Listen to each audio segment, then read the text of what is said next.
Wait, you have a TV? No. I just like to read the TV guide.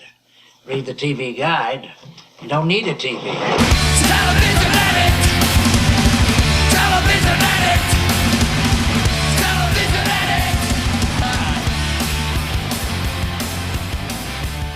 Hey everybody, welcome to TV Guidance Counselor. I am Ken Reed, your TV Guidance Counselor, here yet again to talk about classic television using back issues of TV Guide magazine from my personal collection as the gateway into our collective viewing past.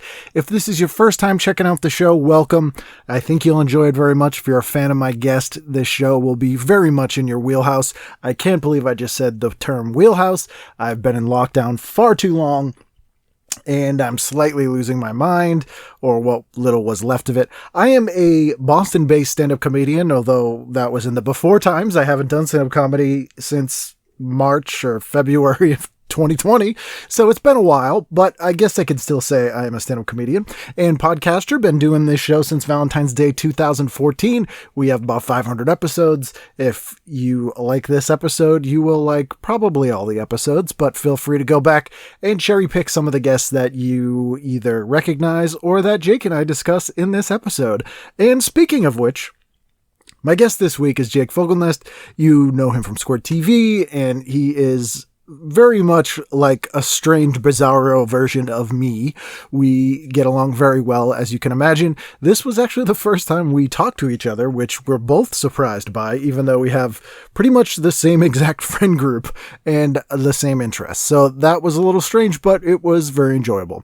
So please sit back, relax, and enjoy this week's episode of TV Guidance Counselor with my guest, Jake Fogelnest. TV is my friend, and it has been always there for me in time of need. Jake Fogelnest, how are you, sir? Hi, thank you so much for asking me to do this show. Oh, you're very welcome. This was, and you have a stuff container as well.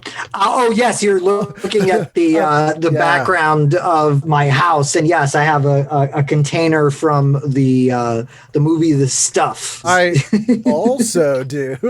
You also have one. Can't Okay, see. yeah. It feels weird that we've never spoken. That actually brings me into, so you grew up in Manhattan proper, right? Yes, Which Manhattan is- proper and below 14th Street. Like, I'm a particular type of New York downtown snob. Okay.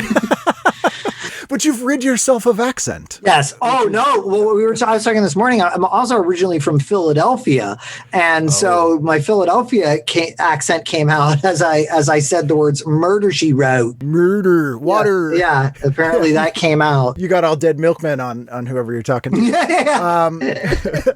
But the stuff container reminds me that Larry Cohen, and especially that movie too, is so very New York, like that era of his movies. Here's the crazy. I mean, this is a crazy story, but the movie The Stuff is responsible for how I became pen pals with John Waters when I was 7 years old. A kid I went to grammar school with, his uncle is a guy named Barry Shills. Barry Shills was an associate producer on The Stuff. He also produced the film Vampire's Kiss and did Wigstock. Very interesting person. He happened to be friends with Mink Stoll. He knew I was a big John Waters fan, and at like 7 years old, introduced me to Mink Stoll. Mink got a letter to John, and then John called me on the phone and was like, are your parents aware that you're watching my films? Yeah, I have a real appreciation for that movie, and watched it again recently. I got like a Blu-ray and was like, this is fun. Garrett Morris is in it. And Oh yeah. it's a really fun, Paul Sorvino. yeah, it's a really stupid, fun movie. Yeah, I mean, Larry that's Cohen's- pretty much every Larry Cohen. Yeah, Larry Cohen's great.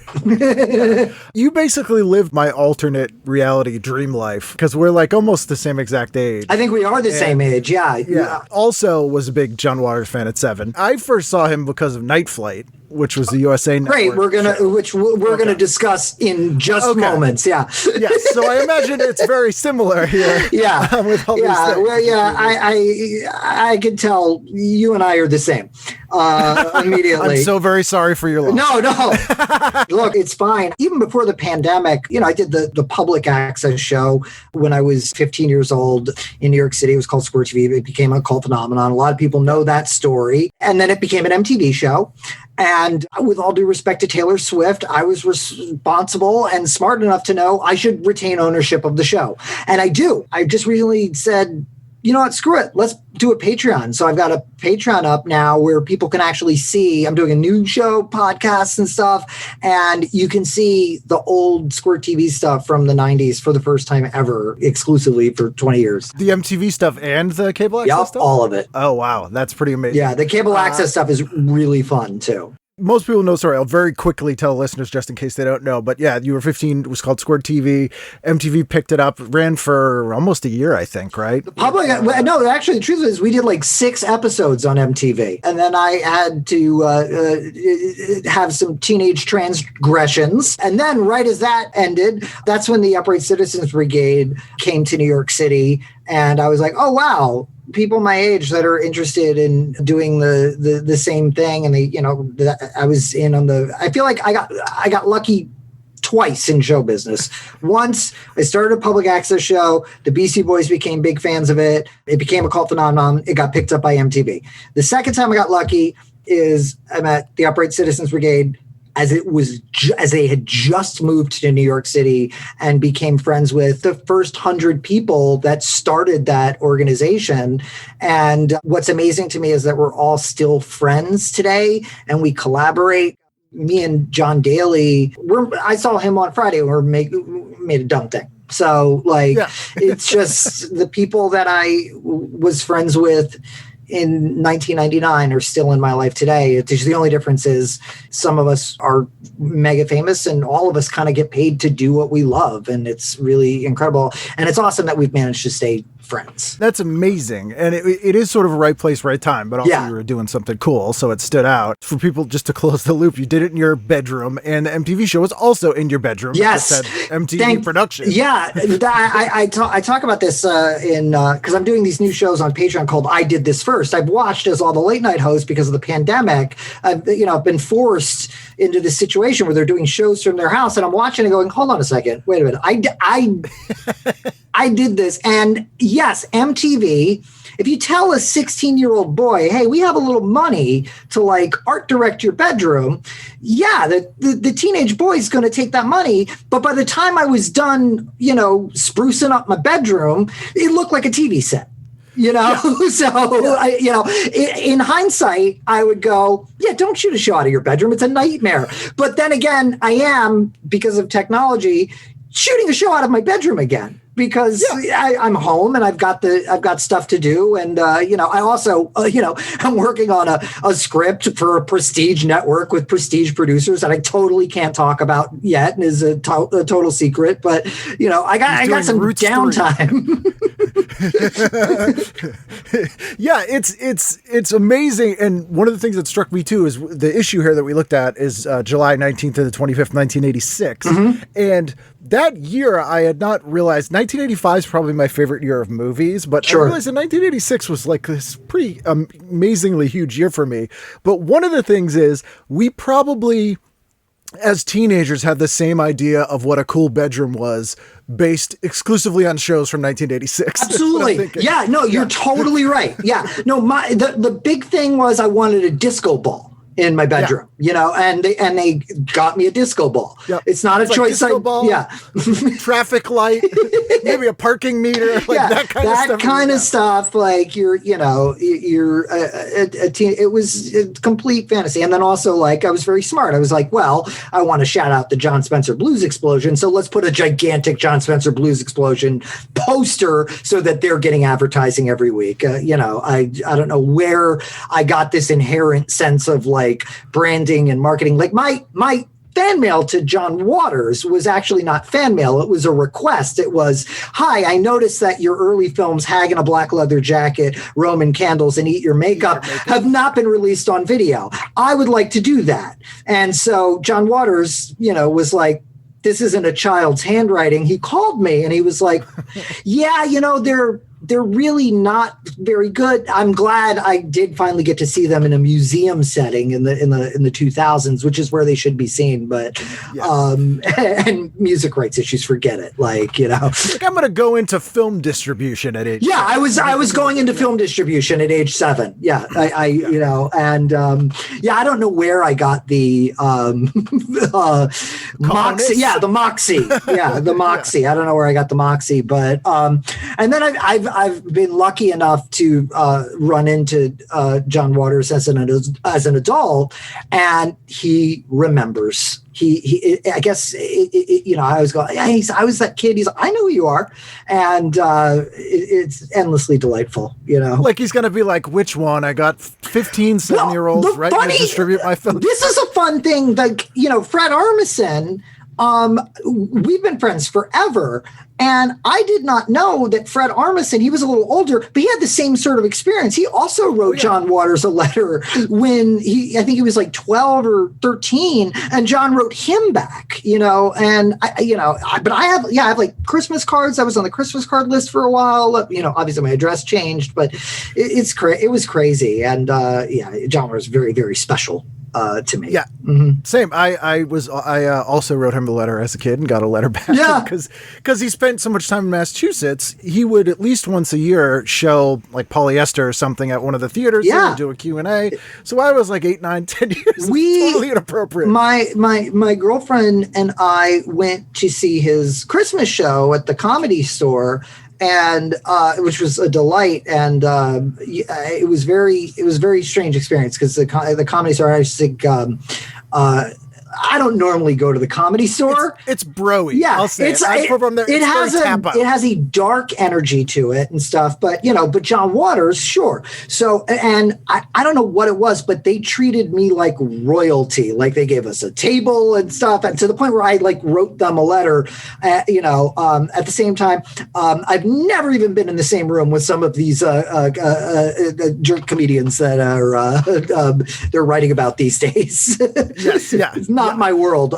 When I go to the Comedy Store, it's to see John Waters. Yeah. Like the times I performed there, I think I was on once to like a quote unquote normal show. Yeah. Which I was like, every single dude in this room wishes they invented Girls Gone Wild. It's that kind of crowd. It's really weird. And my friend, Jake Weissman from Corporate, he very quietly went and he got himself passed at the store, and his name is on the wall. And it was like, Jake Weissman is so not that person, but he was just like, no, I want to be a comedian that can perform in front of everybody. And I have so much respect for Jake for doing that. I don't think he did a lot of hanging out, I think he, but it's, there's ghosts there and demons. And, I mean, because it used to be Ciro's as well. Yeah. I'm sure you know. Of course. There's Ciro's it's a whole other podcast. Yep. But a lot of ghosts. A lot of ghosts. And also some current day demons that I think they're trying to exorcise. That's true. Which someday we will get them. And a lot of vomit. Yeah.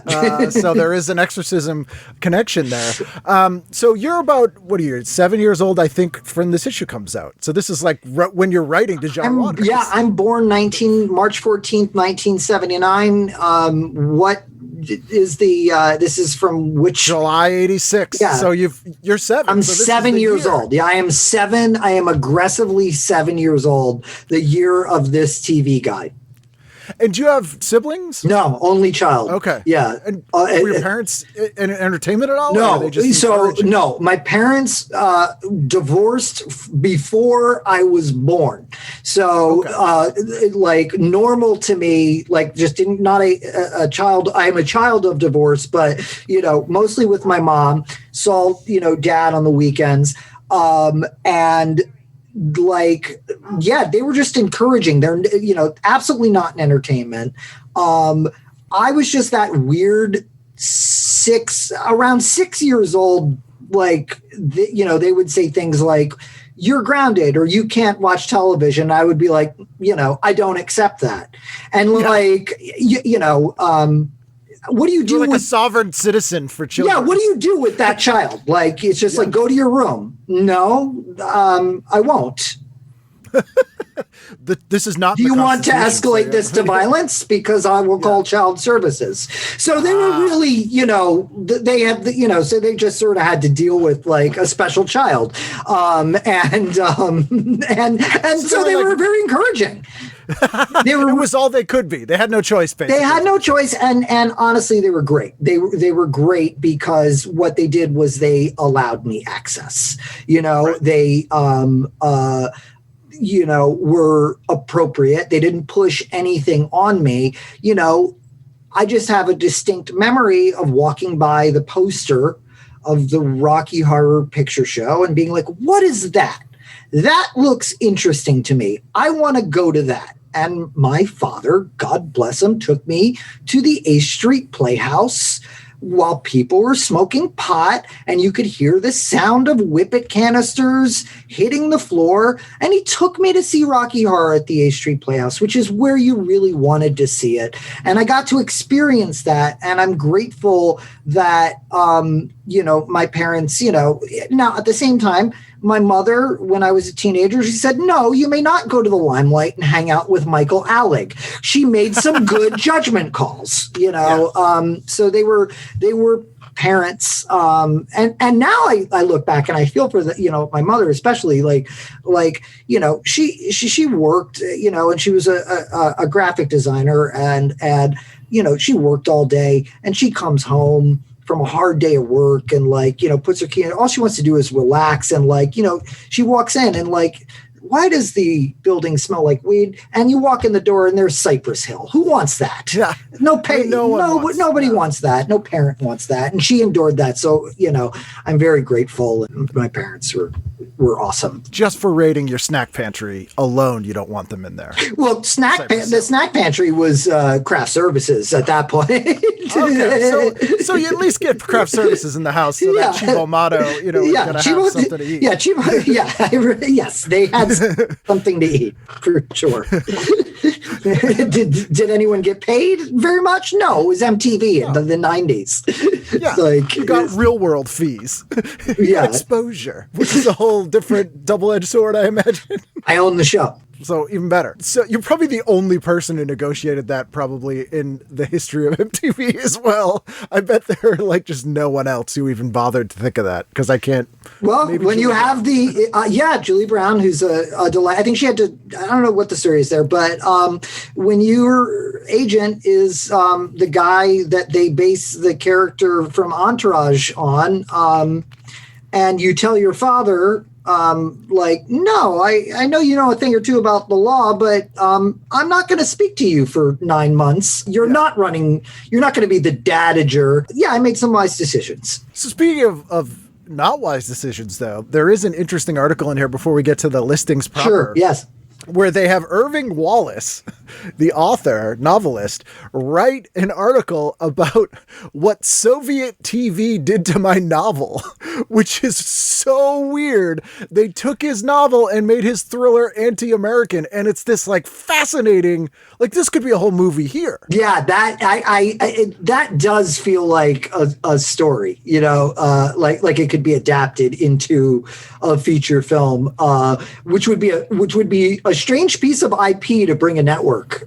This is based on a TV Guide article from 1986, but it is valid, Is it any weirder than movies based on This American Life stories? No. No. But it's interesting because in this obviously pre-internet age, and to your point earlier, the way we discovered stuff was literally walking by a poster, which you may or may not have had access to see that later. But we couldn't just pull up Soviet TV on our phone. Know what was going on over there. So to have this kind of article that's researched and sort of just weird, and there's no other place you could read about this kind of thing. It's just such a bizarre, weird thing. I remember hearing tales of the Z Channel in Los Angeles. And it was they show Eraserhead, and they show the Oscar films to the Los Angeles community before the advent of screeners.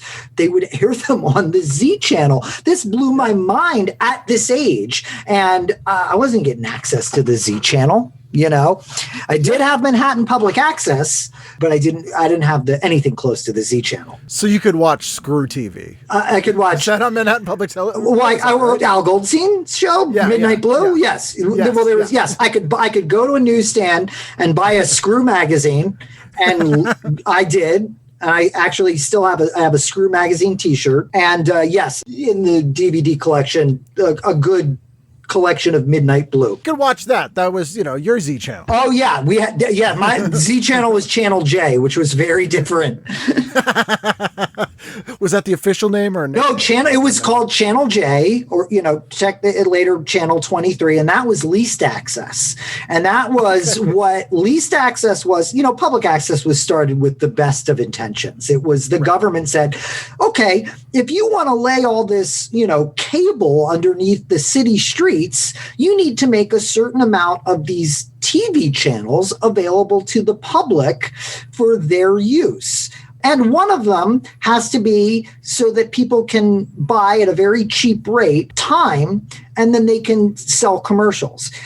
This was started with the best of intentions, thinking that people would do community affairs programs. They did not know that every lunatic and pornographer was going to take advantage of this. They were not expecting Glenn O'Brien's TV party, and they were not expecting Interludes After Midnight, which was just a naked man interviewing people about the swingers lifestyle and then throwing to ads for escort services.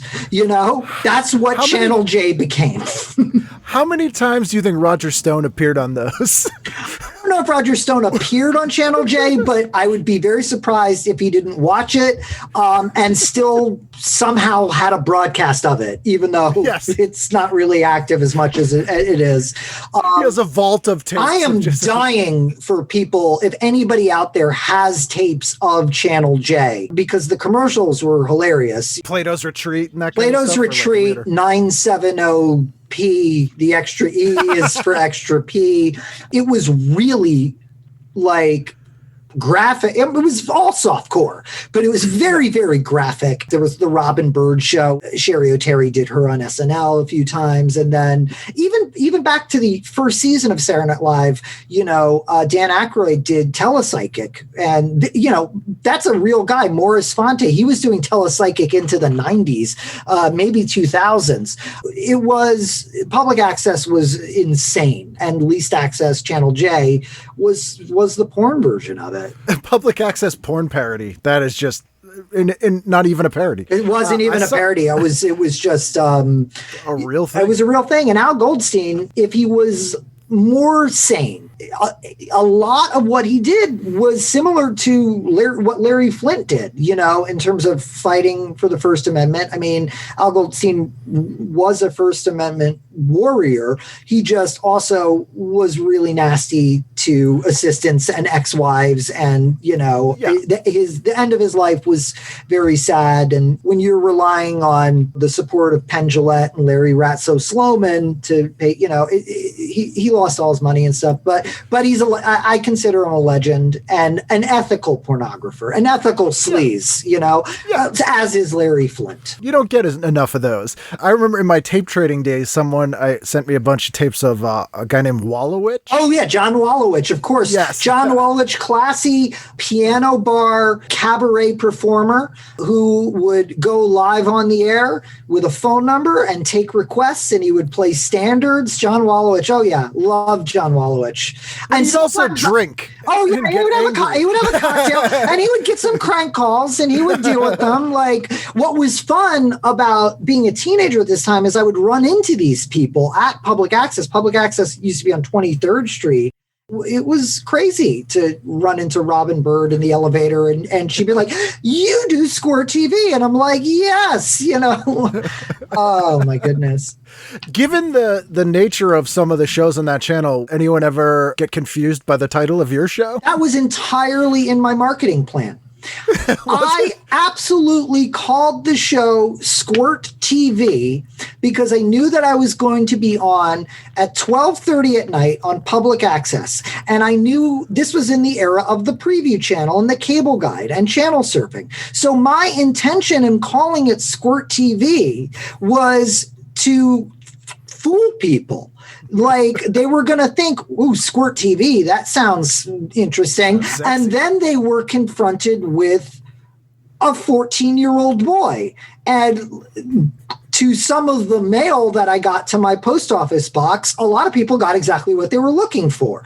But then a whole other audience. I also benefited from being 4 channels down from MTV. MTV was on channel 20 on Manhattan Cable. It became Time Warner Cable. So I think, I was on at the same time as MTV's 120 Minutes. So that would go to commercial, or they would show a music video you didn't like. You would flip down, and then you'd land on like a Devo music video. And then all of a sudden this kid would pop up, and then you were in. If you were Thurston Moore and Kim Gordon of Sonic Youth, or the Beastie Boys, or, all these people, or, They Might Be Giants, like the early Eric Bogosian, like I started to hear from these people who were like, it was almost like if I was a fan of something, I would get feedback. It found you. It found me. And I mean, it literally happened to me just moments ago. I was on Twitter, and there's a new feature, like if you're verified, it's just like only the person, who can reply to you. Yeah. So I see this for the feature for the first time, and I go, okay, we got to pick somebody. And I go, all right, Tori Spelling. If you don't respond to this, it's the first time I'm using the feature, I'm going to look like a fool. Within seconds, Tori Spelling responded. And I was, we screamed, me and my girlfriend, we screamed. We were like, ah! Yeah. And then she's like, will you promote this thing? I was like, sure. So it's a weird world we live in. Yeah. That you've sort of built a model of how to navigate before it existed. I am so grateful. It is fun being Jake Fogelnest. Like my girlfriend, said in February, he's like, you've never watched Degrassi? I was like, no, it just somehow missed me. And we started watching Degrassi. And then between February and the end of June, I've seen all of Degrassi, every iteration. I love it. And I started to reach out to Degrassi people, and they write back. And it's and I finished it. I texted Kevin Smith, and I was like, I get it now. He's like, you're indoctrinated. I'm like, yeah. And Kevin was a guest on my show. That was just like, I was a teenager when Clerks came out, and I think it was before he had made Chasing Amy, and he was promoting like the video release of Mallrats. Like, so nice. People have been very kind. People recognize kindred spirits. Like on a lesser level, I've experienced that with this show. Yeah. Almost everyone I've had on, I'm still friends with, and we'll chat to. They'll give me a call, or we'll meet up and whatever. Journalists will be like, oh, that doesn't happen. No. I'm like, really? No. But you meet people? I think that people can sense when someone is sincere, and I think people appreciate not losing the part of you that is a fan. I make things now. Networks will give me millions of dollars to trust me to make a TV show. I've received Emmy nominations and WGA award nominations. I have not won any of them. That's fine. I think Sesame Street's 50th anniversary deserves it more than me and Will Ferrell and Molly Shannon and Andrew Steele and Jocelyn Richard messing around for a goofy special. We should have taken the one from Ellen. Maybe you still get it. Yeah, maybe we'll retroactively get it. Yeah. Sure. No, just to be nominated was crazy. It's beyond my wildest dreams. But I have never lost the excitement and the joy of being in a writer's room and being like, turning to people like, we get to do this. This is our job. This is what we could have only dreamed of. And I think that I have not lost that part of me. I don't want to lose that part of me. And if I ever do lose that part of me, and then I'm in trouble. And I think that that's where people respond, because it's genuine, sincere, maybe to a fault. Yeah. And I don't care. I don't care. People can make fun of me for it. Tom Sharpling jokes. He's like, not everything can be the best. It can't be, and I get it, but I am, But it feels like it is in the moment. It feels like it is in the moment. Yes. Side note, Eric Bogosian from Woburn, Mass, but also in The Stuff. Yes, he is. Love Eric Bogosian. From right down the street. So let's dive in here. Yes. Let's start on Saturday night on the TV Guide week. Now, did you guys used to get TV Guide? Absolutely. We got TV Guide. We also got the first cable that I had was, we had TV and then a switch, and that switch went to HBO. Now, I have searched high and low for this cable box. I cannot find it on eBay. I've found an original Manhattan cable TV box, which I keep in my home, not plugged into anything, just as an art piece. It's on top of my cassette deck. In New York, it was the situation of getting MTV and getting cable, the push button box, and the cable guy going, hey, if you slip me $50, I can make it so all the channels. And my father did that. But what was interesting is that we lived in an apartment building that had a big TV antenna. So we got Channel 9 from New York, WOR, and Channel 11, WPIX, because I think the super antenna could pick up these New York stations. Their signals were strong enough or something. And I think that's how we were getting HBO originally, was through not satellite. I've been through every iteration of cable, from the microwave to the cable box to scramblers to DVRs to now where we are, which is I have a cable box, but I just watch everything through the Apple TV. I always am interested that essentially after we've gone through all this streaming, and this is another different conversation, but what Amazon is doing is basically just rebuilding cable. Yeah. Because you pay like $2 for this channel and $2 for this, you just add, it's like a la carte cable. Yeah, which is the future. You know what I mean? We lived what this TV guide that we're going to delve into is from an era where it was still broadcasting. And we now live in a world of narrowcasting, which really works for guys like us, because that means we don't have to get everybody. If you're getting 10 million people to watch your show, it's a phenomenon. That's crazy. Okay. It's a sporting event. It's the Oscars. It's for some reason, This Is Us. That's an anomaly. Now, Squirt TV on MTV was pulling higher ratings than like top 10 shows now. Yes, exactly. Yeah. And that was just the nature of broadcasting and cable into the 90s. Now, I can tell you the ratings on certain Comedy Central shows that I've worked on. And it's like, my God, there are podcasts that get more people. Oh, yeah. I mean, the example I always use is James Corden, and these were public numbers, but I mean, gets like 100,000 viewers. Yeah, but he gets the viral hits on YouTube. And, I have friends that work on Corden, and, late night changed. I think David Letterman left late night at exactly the right time, because he saw, this kind of show, first of all, I've done it. And I set the gold standard for it with my voice. I don't want to go into this new era. We do not consume late night shows the way that we used to. We do not stay up late and watch them. We consume them in clips on social media in the morning. But that's everything. I mean, the day and date doesn't matter anymore. No. And to your point, it only matters on events, which is why we see networks try to capture stuff like it's Grease live, because they're like, what I had a sports group of people over to watch Grease live, and I thought they did. That was one where I thought they did an incredible job, and they were thrown under terrible circumstances because of the weather. It's like the one day it rains in Los Angeles, and they pulled it off. It's rare instances like that where event there was TV. a special nature of, like Squirt TV being on at 12:30 or Letterman being on at 12:30, where just because you were up late, you felt sort of a weird kinship with everyone else watching it too, even if you didn't know them. Like it was sort of it's the night flight factor. It's and you would hope that you would find that one other kid at school that was like, did you see Letterman last night? That's that for me. When I think about childhood, that was it, do you see this? You know what this thing is? And then as you get older, you start mailing tapes and, my God, the other day, somebody sent me, ladies and gentlemen, they sent me, Ladies and Gentlemen, the Fabulous Stains. Fabulous Stains. Playing on Pluto TV in the middle of the day. And it brought such a warmth to my heart, because in the late 90s, my friend Sarah Jacobson, who sadly passed away very young, she had cancer, we were fighting to get this film seen. to get this film released on VHS. It eventually got released. I got that call.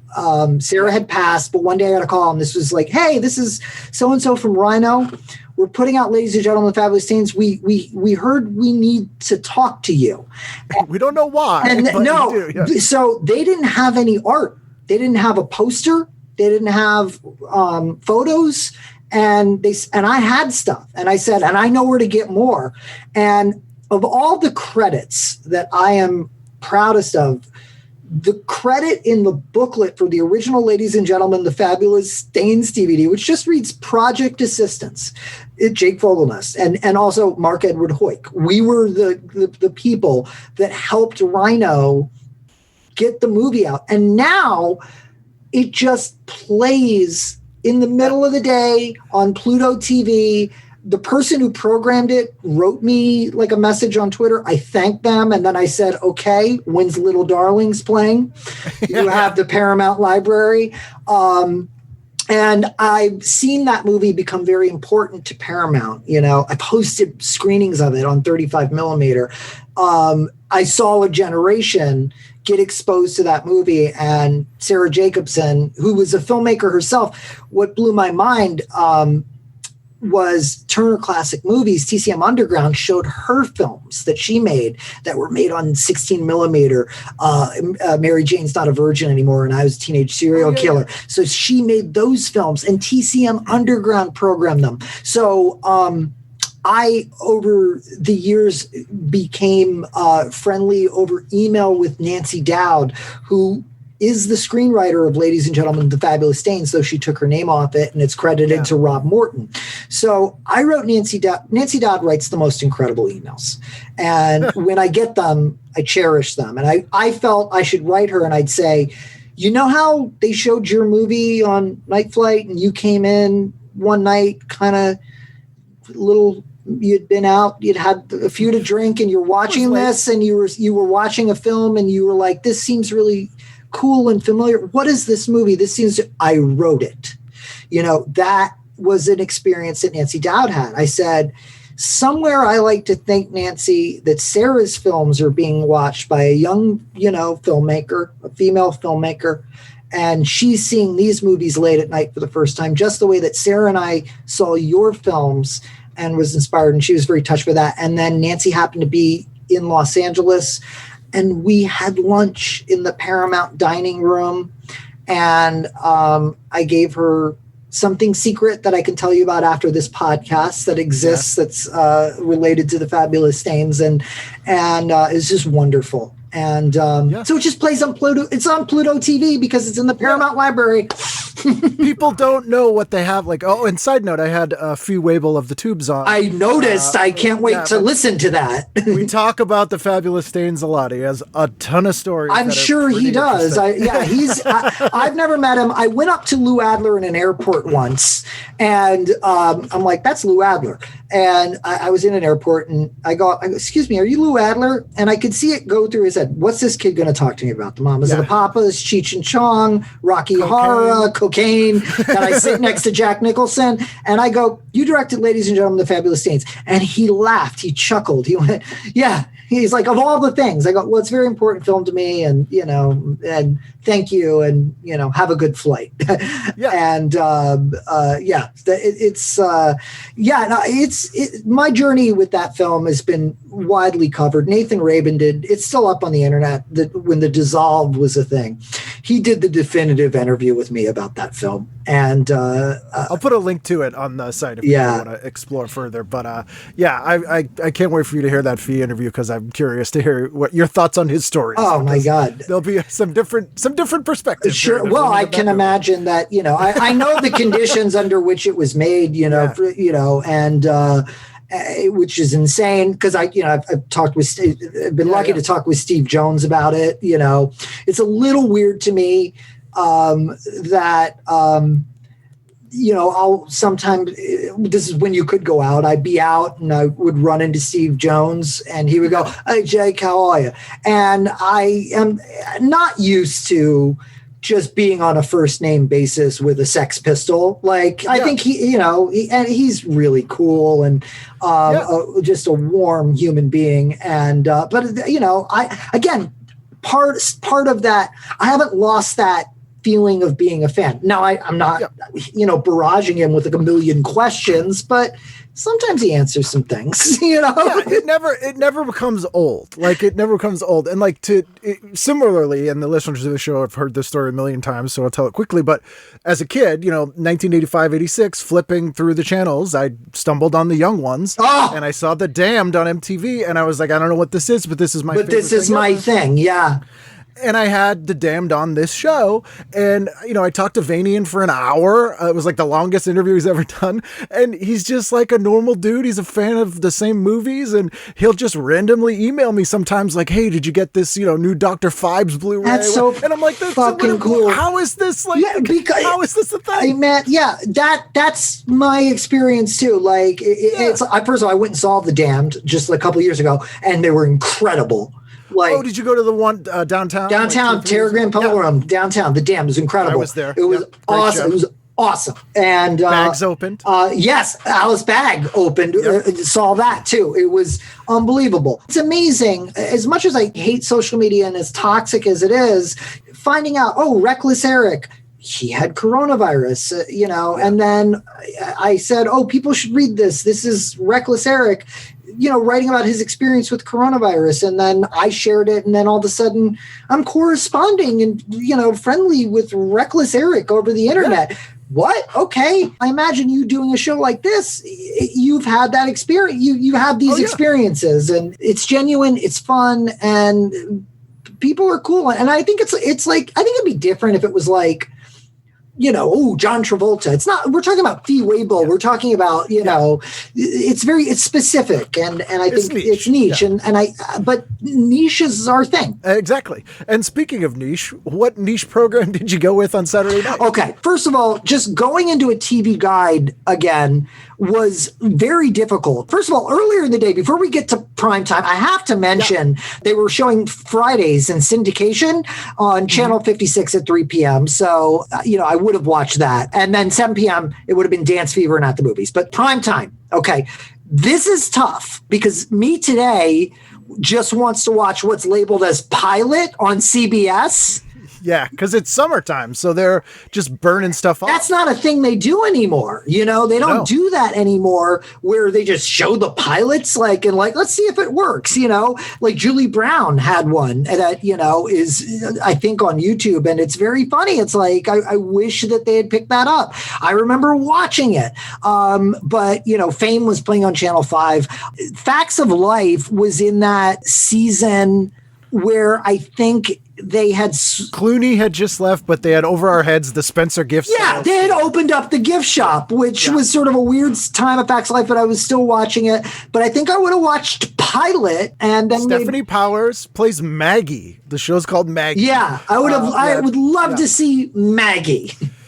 Which is so weird because this cast is crazy. It's set in London. So she's a widow in London who does work for a PR firm run by her sister-in-law, played by Ava Gardner. And on her first assignment, she escorts a group of quarreling Texans and overhears 2 murder plots.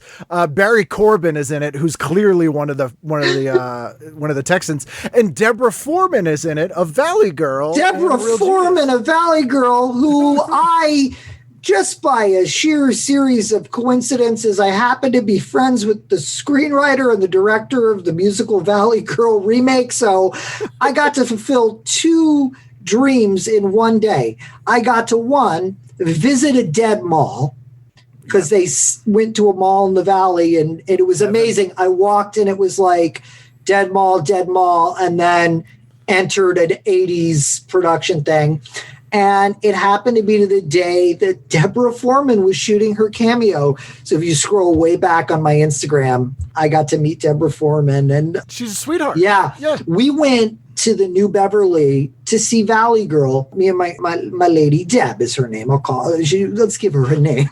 Deb. Deb, not Foreman. Not Foreman, but close. Soon to be Fogelnest. But Deb and I went to see Valley Girl. We were deeply surprised that so many cast members and musicians from the film happened to show up that night. The great gift of the New Beverly, which thank God Quentin Tarantino owns it. And after this pandemic is over, I'm hoping it reopens. I miss the New Beverly terribly for reasons like that, but just to go see Valley Girl. Then it was like, hey, Josie Cotton's playing a show. Let's go see Josie Cotton. We went and saw Josie Cotton. It was great. And now I am friendly with her online. It's crazy. And I mean, the other part of that is you live in LA. And the amazing thing is, I still feel like a tourist in my own city. Every time I go, it feels very familiar because I've seen it a million times. So it's very comforting, but it's also LA and exciting. But if you see any revival of a movie or any screening of an old movie, the chances someone who's associated with that movie is there is pretty high. So you know, we've mentioned Julie Brown a couple times now. You know, I started up my podcast, The Fogelnest Files, which is, you know, still available behind the Stitcher premium paywall. One of the first people, like I did a couple episodes of it, and then I said, let me try to contact Julie Brown. And she came and did the podcast, and I talked with her, and then I had her do ASCAP monologues at UCB. She had never done that, and she brought her son, and I haven't talked to her in a while, but like I was the biggest Julie Brown fan in the world in 1980. Her show was amazing. Just Say Julie is incredible. Yeah, and just like the just her whole thing in Trapped in the Body of a White Girl is amazing. Like I don't think she gets mentioned enough. I'll get on my soapbox for a moment here, but like when everyone talks about like women in comedy and pioneers, Julie Brown is a pioneer of, you know, like the way she started was so interesting. You know, she was playing Gazaris, you know, doing the homecoming. I have amassed a collection of everything Julie Brown's ever recorded, every promo copy, you know, it's just, you know, since I was a kid. And I had her sign my Goddess in Progress, you know, EP. There's you know, a couple of people you just like, yeah, I'm not afraid to like, will you sign this for me? Yeah. You know? Yeah. I think I've had like 3 people out of everyone I met that I'm like, I have to, but it's like horribly embarrassing, but some people terribly embarrassing, but like, I don't, but I want the autograph, you know? I did an episode with Allie Willis, who's passed away a few years ago, but we went to her house, which is like this incredible house. And she did all the set design for Just Say Julie. And she had a bunch of the stuff. Oh my goodness. She's like, cause it was all her stuff. Yeah. So it's just like completely crazy. Yeah, no, the show was made on but like forget Squirt TV. Yeah. Just Say Julie was made on no money, you know? Allie's deal was she would set design, but she got to keep whatever she bought for the show. Sure. Yeah. So that was just the early days of MTV. I mean, it's like, you know, the executives that I got to work with at MTV were like, you know, people like Doug Herzog, Eileen Katz doesn't get mentioned enough.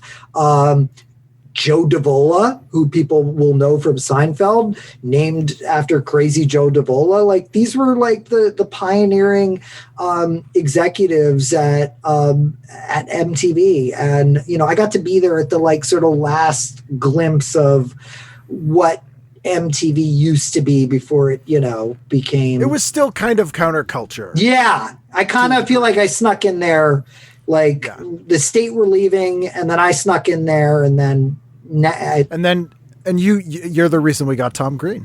Yeah, I remember watching Tom Green, who strangely I've never met, but I remember watching Tom Green's show as a teenager and going, well, this is rather immature. It's very, very funny. But I was a teenager. What's this guy's excuse? Yeah. You know, he's like 30 yees old. Yeah, this is like a grown man. I would like to meet him. I would like to meet Tom Green. He seems like he seems odd, but he seems like he seems odd, but he seems like the kind of odd that I might enjoy.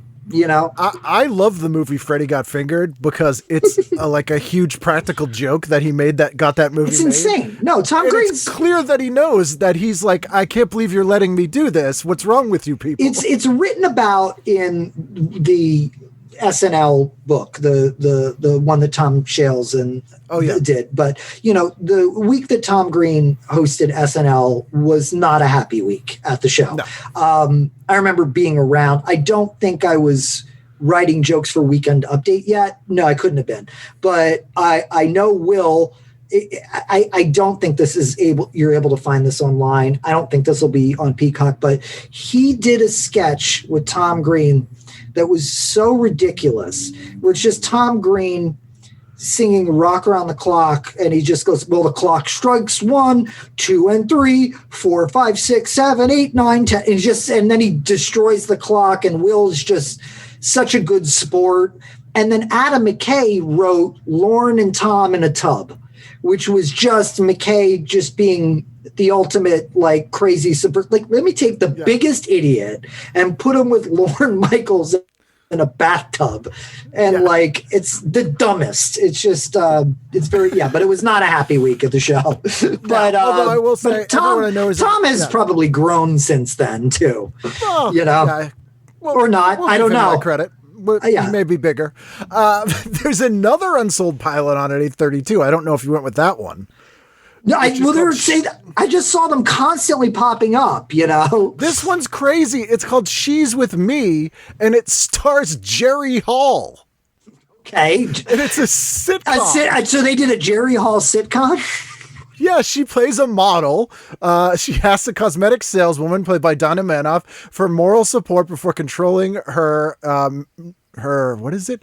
Non-married marriage, or grouchy rock star boyfriend. It's like, I want to Google all like people, because I want to just see how many of these exist on IMDb and like find out, like, all right, who was the show? What did they write on? Is that Ann Beats? Did she? Is this like, I just can't. I can just as a writer, I hate using the term showrunner. It's an invented word. It's not an actual credit, but like I could see like them saying, Jerri Hall, she plays a model. Do you want to develop this? And then, it's, they came to me when I was at one point, and they were like, Funny or Die. I was like, Mariah Carey wants to make a bunch of Christmas sketches. I'm like, let me meet her. And I met her and I said, she's delightful. Let's do it. Did she stop down production for 8 hours to take a nap? Yes, absolutely. You know what? No problem. She's entitled to. She's Mariah Carey. Yeah, we built it into the day. We knew. Yeah, but it's a ton of stuff like that, and it is amazing that we got to see those things, and they make no pretense that this is going to be on TV. Like, even in the TV guide, it says not on the fall schedule. You're not going to. No. So watching it as a kid, it was like, I hope I don't like this too much. Yeah, that I want to see if that exists, like, on YouTube, because a Jerri Hall sitcom in the last couple of years. Well, she hosted SNL that year too, I think, in '86.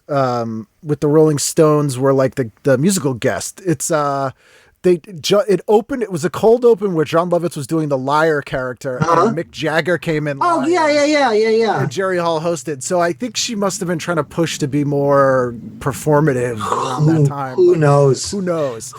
But I want to see that. Yeah. A ton of these have popped up on YouTube, like in the last year. See, if I were in, at CBS All Access or whatever, I would look at these libraries, and I'm sure there's music rights issues and stuff, but I would just create, I think, remember that network Trio, they did Brilliant but canceled, so like, like, put these things out.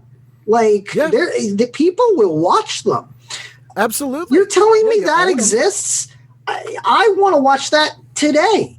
That's like, and even if it's terrible, it's just as a historical, thing, that's like the fun thing I'm having with the Patreon is just like, in going back and looking at all the old Squirt TV stuff, I was very nervous. I wasn't going to let anybody digitize it. Not because I was worried that there was anything problematic, but like, I was 14. You're a teenager. I was an awkward. Yeah, it's literally, do you have video of yourself every week, checking in as you awkwardly go through puberty and like, lose your kids virginity? Now? Yes. Yeah, kids sit now. Yeah. But you, at 40, you don't. I do. And the Beastie Boys are there for some reason. Yeah. So it's like, I didn't know. And then watching it back, I was like, oh, wow, this is actually kind of charming. And I don't know where I got this natural ability to format a show. And, it's obviously came from Letterman. It obviously came from consuming television, but it was good. And as on its own and as a time capsule. So yeah, the pilots. Yeah, I did notice that in the TV Guide.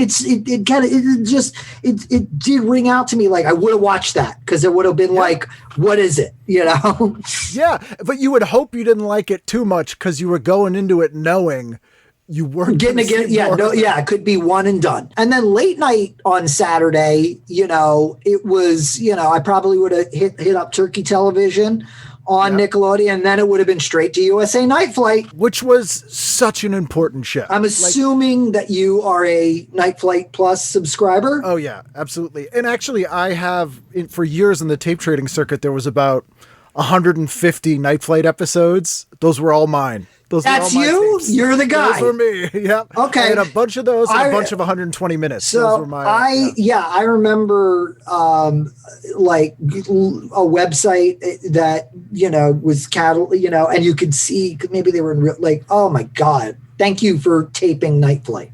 Quite welcome. And I'm sure Stuart Shapiro thanks you as well. Well, because you never knew what you're going to get on that show. You'd get Another State of Mind and then some training films from the 50s. It completely influenced my public access show.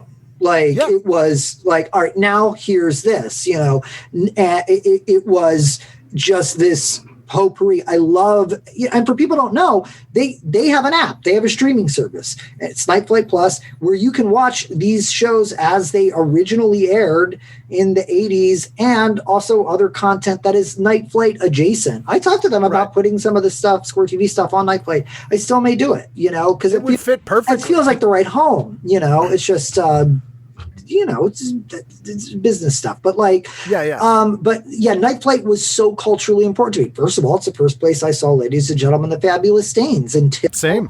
A VHS tape was handed to me by my friend in the 90s, Tara Charney, who in 1997 said, I found a tape. There was a company, Video Search in Miami. They could find anything. They could find anything. And they had, from a French broadcast, the VHS copy of The Fabulous Stains. I remember it had a break in the middle because it was clearly 2 3/4 inch tapes that had been dubbed. And for years, that's the tape that me and Sarah Jacobson sent out to Kathleen Hanna and, probably Fee Waybill. We sent that tape to everybody for a Grand Royal Magazine article and that's where the stains, and then Sarah did a IFC split screen with Sam Green, an IFC split screen short documentary, which you can watch on the Criterion channel, all the split screens. And I'm in that documentary, and I was interviewed. I went to what is her name? She's an extra in the Fabulous Stains movie. She was in all the Trauma films. Debbie Rochon. I went to Debbie Rochon's apartment to be interviewed. You see me at like 18, 19, just talking about the Fabulous Stains. That's on the Criterion channel through IFC split screen. If you look at a bunch of the movies that have been released by Criterion, especially in the last, say, 10 years, a lot of them aired on Night Flight, like Fantastic Planet, or there's just so many of them that were such weird niche movies that have now become these sort of classics that people know. Yeah. John Waters stuff. Criterion put out John Waters stuff. Criterion's, the fact that the Janus Films logo appears before Multiple Maniacs, and boy, I saw Multiple Maniacs in the theater, and seeing that restoration, John Waters didn't want those movies to look crappy. He wanted them to look like, Godard films. And, with Criterion's assistance, they were able to restore them to be, the Criterion releases, I Want to Hold Your Hand is out on Criterion. Yeah. That's incredible to me. It's one of my favorite movies. And 2 things on at midnight on this Saturday night that I distinctly remember watching. And one of them is a show no one remembers. It's called FTV. It's on at midnight. And it was John Paragon doing a sketch show parody of MTV. Oh and it was my on God. for one season. Oh my It's God. real weird. I have It's the not vaguest memory of this. Like it is It's so not amazing, No. I will say, but it's worth watching. But the other thing that I love, and I actually have my tape of this very broadcast in this issue from TV 56 in Boston, the Cannes Film Festival showing Robot Monster, and the Cannes Film Festival starred Lorraine Newman, and it was sponsored by Dr. Pepper. Oh That's my why it was called the Cannes Film Festival. God, that's so And great. It was basically MST3K. So Lorraine was the only employee of this old theater. They would show weird movies, and like there were characters that used to hang out at the theater, and they'd kind of go in and out of the movie. And it was maybe 4 or 5 episodes. I saw that in the program guide, and I'm like, that is vaguely familiar. And yeah, talk about like like meeting your heroes, like Lorraine Newman. She's the best. Oh my God. And like, I love her so much. And, to tell me at 7 years old, like one day, like you're going to know Lorraine Newman and, be able to just chat with her. She's just so wonderful. And she's so funny. And I love that she listens to EDM, loves EDM, is just such a cool lady. And she's funny. one of those people that's a fan. Like she still watches and consumes stuff and loves it and isn't jaded on this stuff. Like she enjoys comedy and horror movies and watches new stuff. Yeah, like, she's still so with it and cool. Like I just love her. But the Cannes Film Festival, I'll get you a tape. Can you? Yeah. I have a feeling we're gonna. I have a feeling we're gonna be trading things. Just mailing hard drives. Yeah, it might be. Yeah. But then Night Flight that night, this, to wrap up Saturday, this tells you everything you need to know about Night Flight. Its description is comedy clips, videos by Depeche Mode. Exactly. Yeah. That's what it is. It's comedy clips. You didn't know what you were going to get if you were going to get, a weird cartoon. What was it? Jack Mag, and I don't know, it was something the animation film festival. A really weird cartoon. And then Spike and Mike. From the Spike and Mike's animation thing, that era of stuff. Okay. You'd get that, and then you'd get like the video for, just can't get enough. And then like J-Men Forever. J-Men Forever, and then, an interview with Frank Zappa. That was Night Flight. It was just, let's throw it on. It's the middle of the night. The kids are up late. They're stoned. And, and younger kids were up. I think we were the younger kids that were up, and it felt like you were a part of a secret. Yeah, it was like the cool older brother that we didn't actually have. Yes, yeah, exactly. It was the cool older brother we didn't have. Being an only child, Night Flight was like the older brother that was like, oh, you got to check this out. Like, you need to know what the Clash is. Like, here's this, And they wouldn't just show it. They'd have the little interviews like John Waters. They'd do like a 15-minute documentary on him or something. Yeah. So it was that introduction to be like, oh, yeah, no, here's some stuff about that guy. So you know what? It was so much of it is just them using promotional EPKs and things. It was just genius. It's the cheapest show to produce. It's cheap. And, it fully played such an influence on Squirt TV, my life, how I consume media, what YouTube became, Night Flight's important. The children of Night Flight went on to change the world. I think we did. Without any I think we did. hyperbole. My friend Kevin Dorff,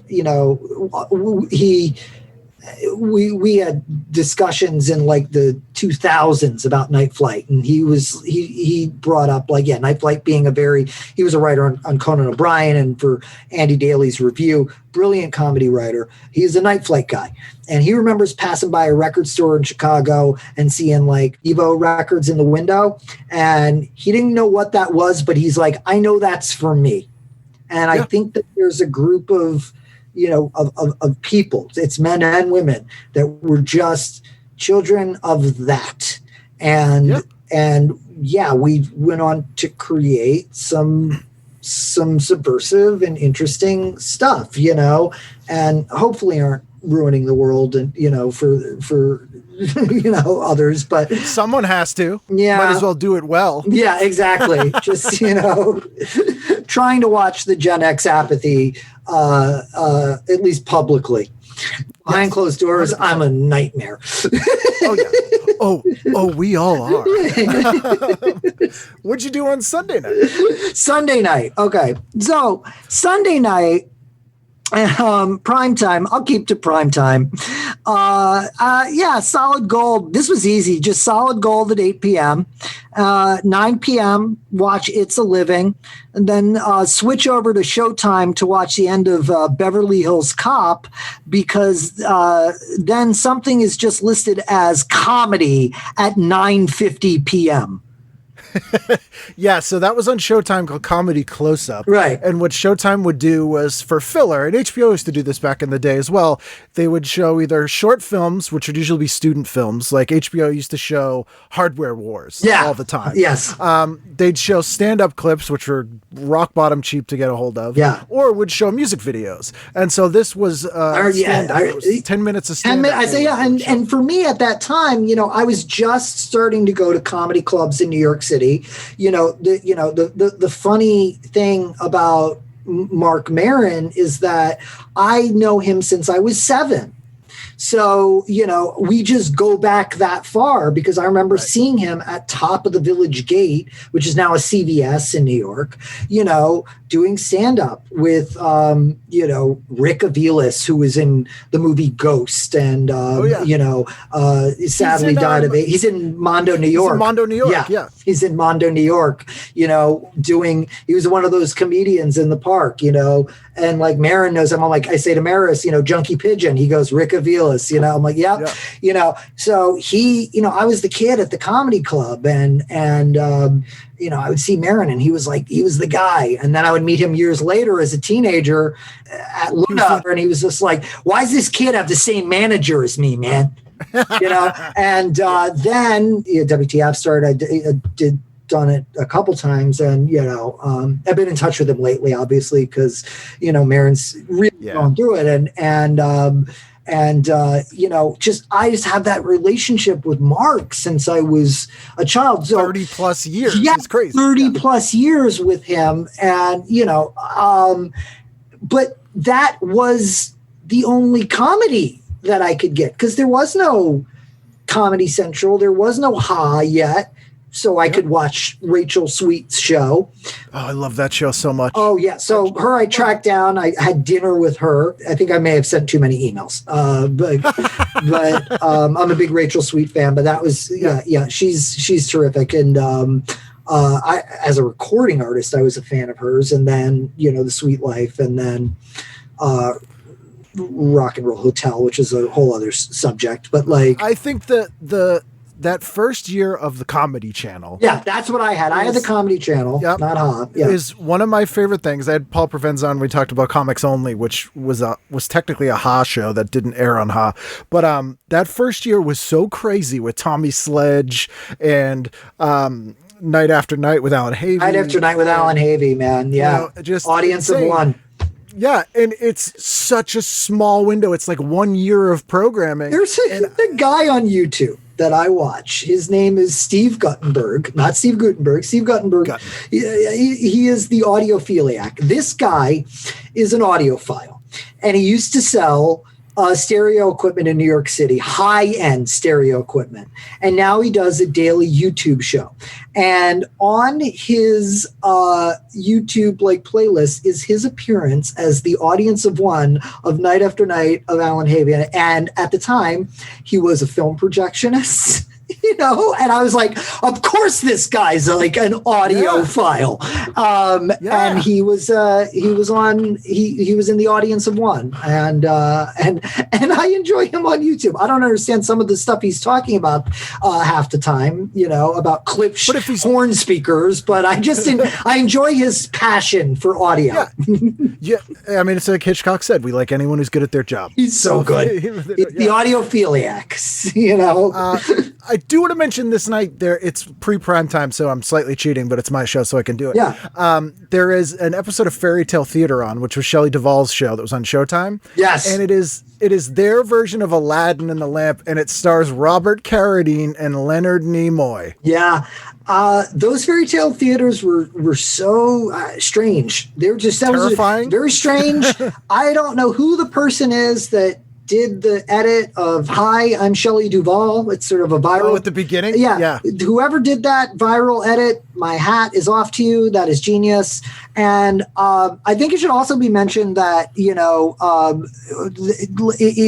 late in that evening, they have a 3 a.m. showing of the Gong Show movie on WPIX, and I wish I would have known then. It wouldn't have taken me that many years to see the Gong Show movie. Yeah, you could not find that movie, and it was impossible. It was only 6 years old at this time. Yeah, it was a 6-year-old movie. They played it at 3:00 in the morning. It was impossible to see the Gong Show movie. Now it's very easy to see the Gong Show movie. It's like.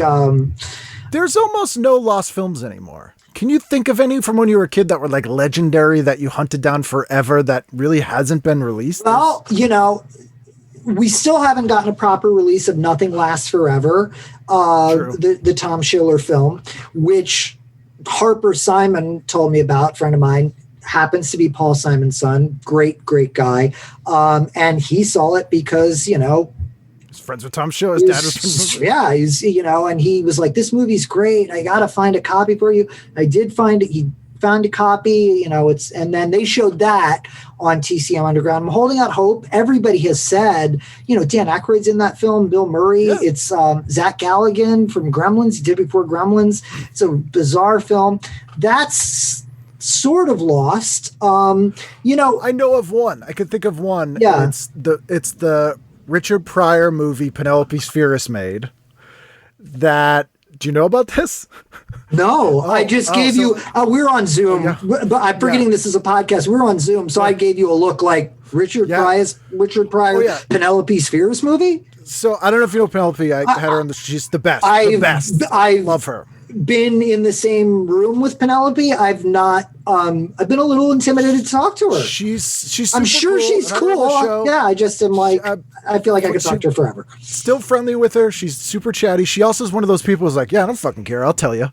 Just right. Yeah. But she started one of the first video production companies with her husband at the time. Mm-hmm. This is pre-MTV, but they did that footage of P-Funk with the mothership coming down. Yeah. You see they shot that. That's fucking crazy. So, of course she did. So she got contacted by Richard. What a career. Oh yeah, insane.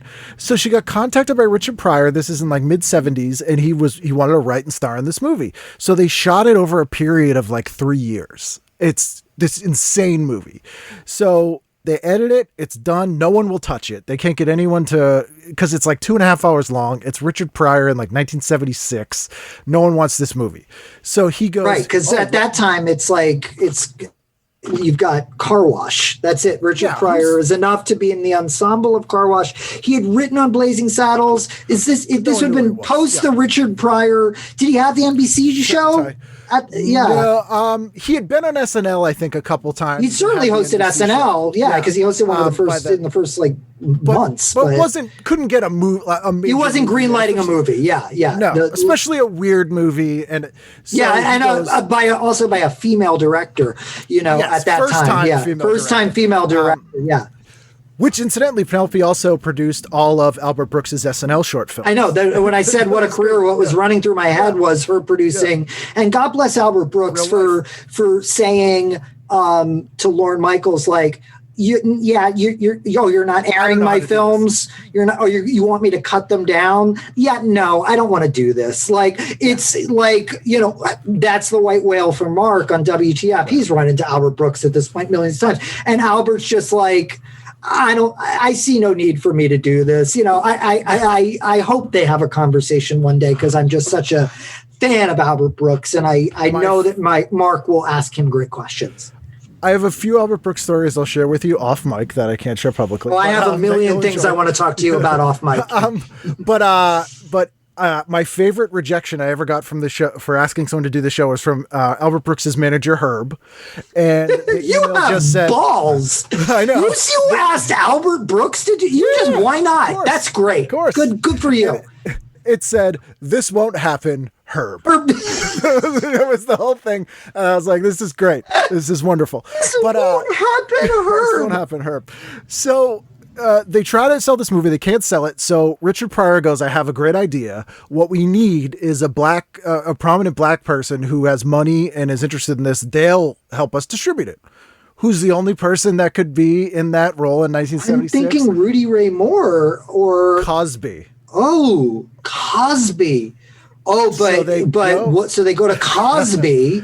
They go to Cosby. Okay. Cosby buys the movie, completely buys it outright from them, puts it in a vault, locks it away, never to be seen because it was competition. This motherfucker. Now, Bill Cosby has done so much evil. Horrible things. So much evil. But that story is like, we know Bill Cosby's sociopathic person, but that's insane. And probably the also just like because I know he did not like Eddie Murphy and Bill Cosby and Bill Cosby did not like the language that Richard Pryor used and Eddie Murphy used and he so to buy it, to lock it in a vault. Day the Clown Cried, of course, is the other one. But and I question this, and let's really talk about it. I believe that Harry Shearer. I believe that Harry Shearer believes that he watched The Day the Clown Cried. I'm sure. I believe in his heart he believes that he watched it. I don't think that it happened. I don't either. I don't think that it happened. I think he read the script. I think it's like a false memory syndrome. I think it's like the people that have the memory of seeing Led Zeppelin playing at a concert outside of Maryland. Jeff Krulik of Heavy Metal Parking Lot made this documentary, Led Zeppelin Played Here, which I think if you ask him to send it to you, he'll send it to you. He can't clear the music, ever. Yeah. Harry Shearer, I believes that he saw The Day the Clown Cried, but I'm sure. I don't think it's possible that he did. It sounds very, very strange. There being a 3/4 inch copy of it. The thing doesn't match up. I do believe we will see The Day the Clown Cried in our lifetime. And now that Jerry has passed on, and I bet we will be underwhelmed. Oh, I'm sure.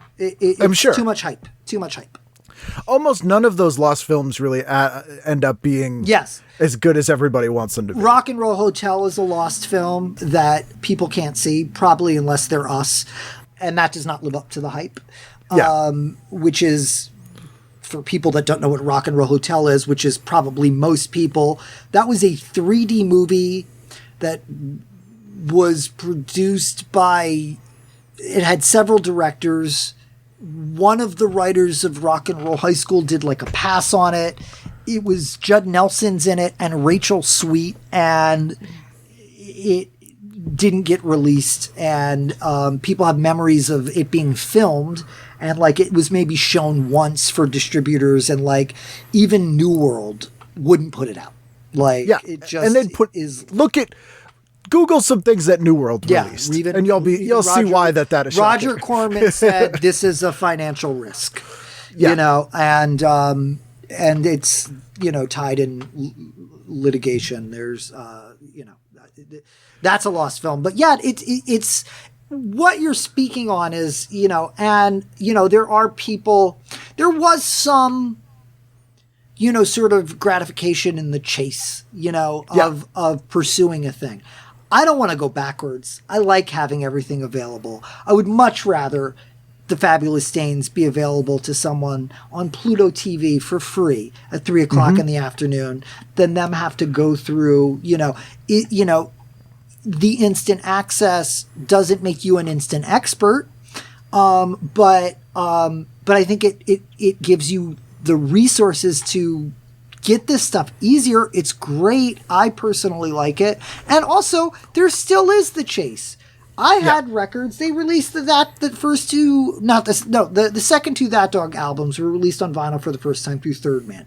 They were lost in the mail for 3 weeks. Third Man, they have the best customer service department. This woman, Jess, it was incredible. She was tracking these records. We thought that a cool postal worker broke the ethics of the postal service and was like enjoying the That Dog records. And I honestly wish that's what happened. They showed up in the mail. So, you still, are excited when somebody sends you something in the mail or sends you a file. Ronnie Bronstein, sent me clips of Jerry Lewis on the during the Percocet years, as he termed it, of the telethon. It's just become you're not waiting for a tape, you're waiting for a file, or you're waiting for the I'm waiting now for the Times Square 4K release from Kino Lorber, And also, if the film is important to me, I try to own it on physical media. And if the film is crazy important to me, I try to own a print. So, What prints, how many prints do you own? I only own a couple.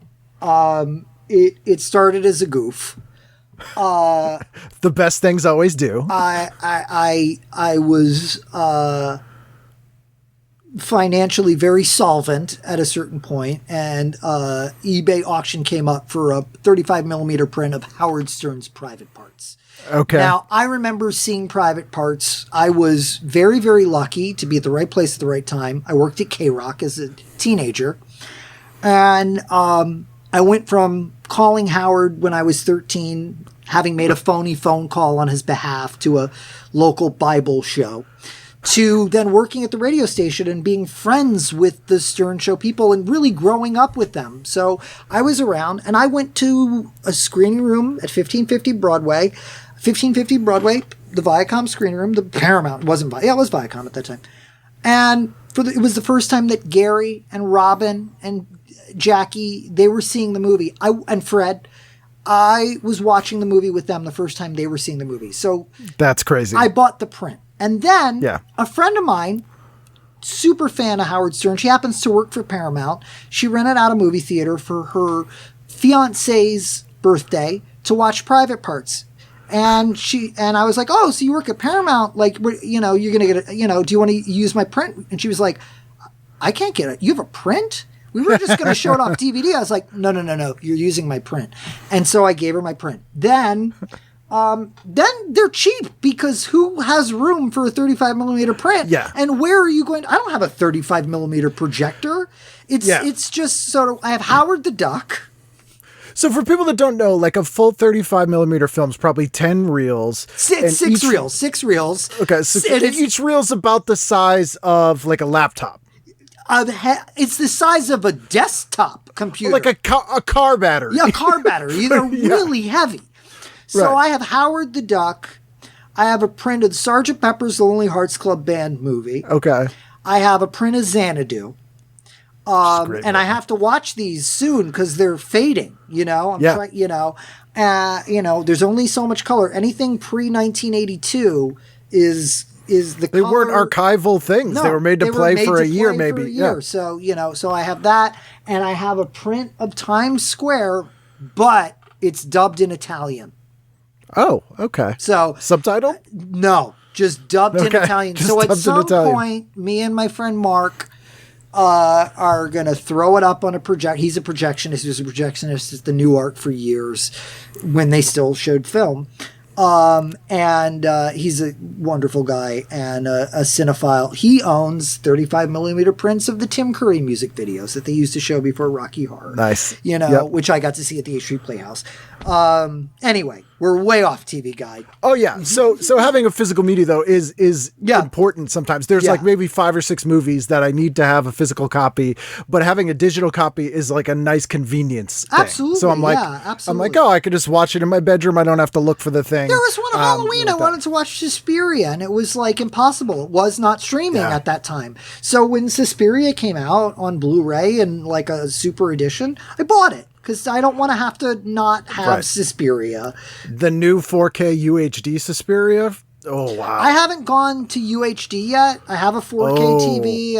I have an Apple TV 4K. I just haven't done it. I know. Suspiria is... I know. I got Suspiria and Dawn of the Dead in 4K. Yeah. And I was like, this is I'm never leaving this room. It's wonderful to see these movies like, as they're sort of meant to be seen. I also, one of my greatest memories is seeing the most scratched up print of Rock and Roll High School at midnight in New York at the Sunshine Theater. Like, some of me wants and I have a 16 millimeter print of Rocky Horror.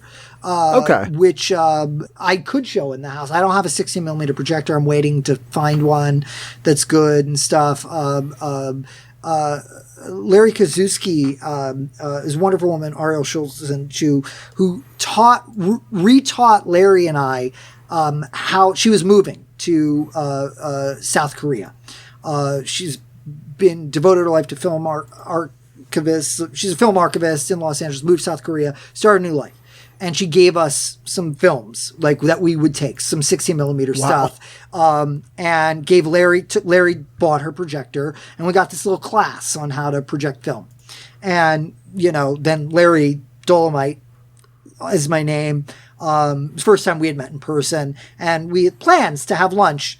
Coronavirus has happened. We've not met up, but, somebody I hope to get lunch with at the point. But again, a kindred spirit, and certainly film is important to him. TV is important to him. Archival is important to him. And he's got a few more bucks than me. Those are the friends to have. Before we move on from Sunday, I just want to mention too that this week, so July 20th, 1986, is actually a pretty amazing week in movies. So this is the week that Aliens and Big Trouble in Little China came out. So if you look at the Movies episode, they're reviewing Aliens, which I would have watched. They're reviewing Pirates, which is a terrible movie, and they're reviewing Vamp, which I love. Vamp. I forgot about that movie. Grace Jones. I love that movie. So, do you know the story about James Cameron pitching Aliens? Yes.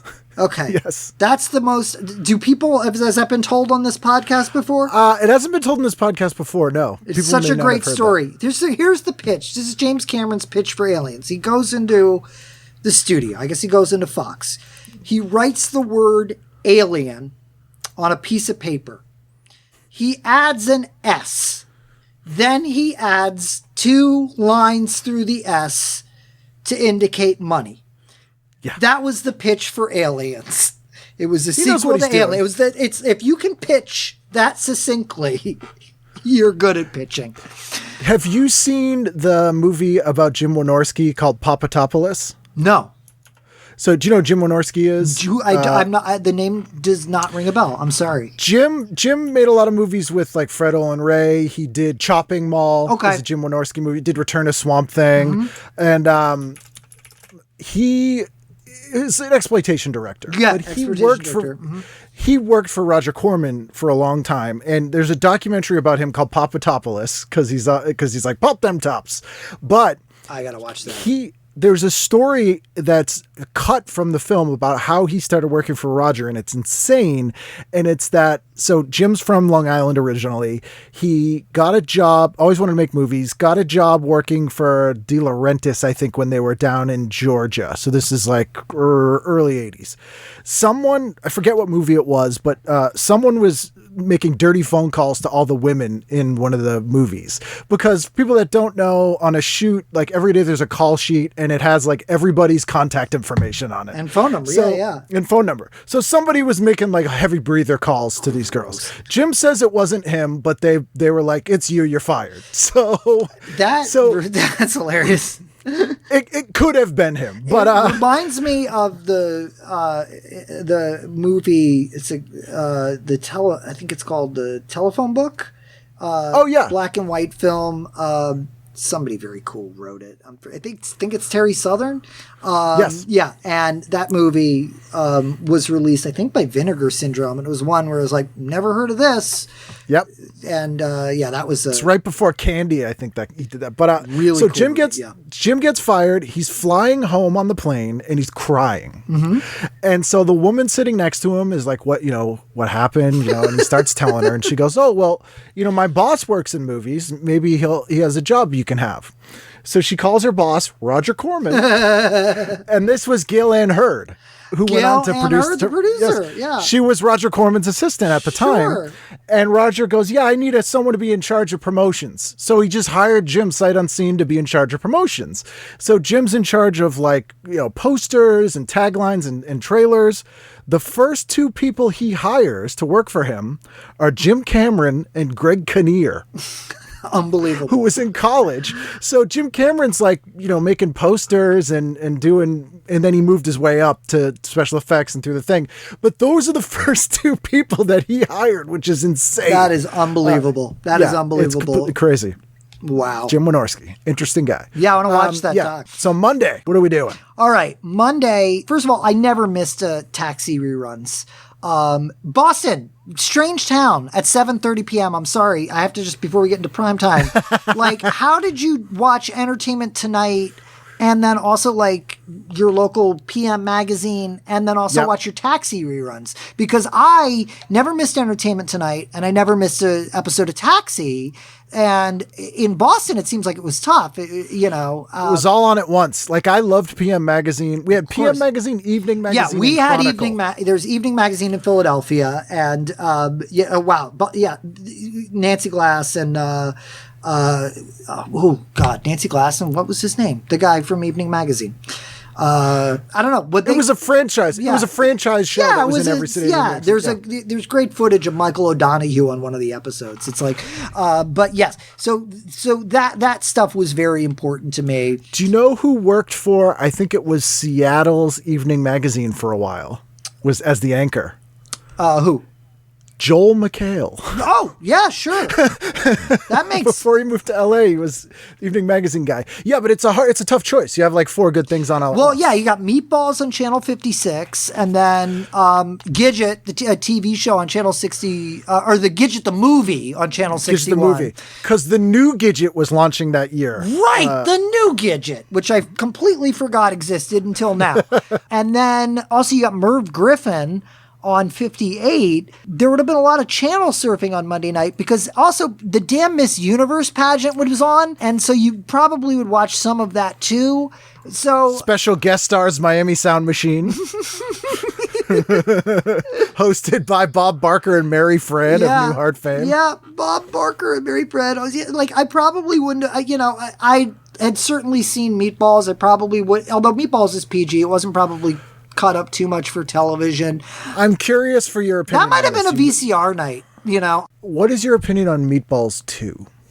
So, Meatballs 2, I know, has no connection, neither does Meatballs 3, to the original, but I love it. It got the alien in it, Meathead. John Larroquette. I think it's the superior film. It's That's why I really ask. fun. I mean, I haven't watched it since I was a child, and I don't know what it would hold up like today.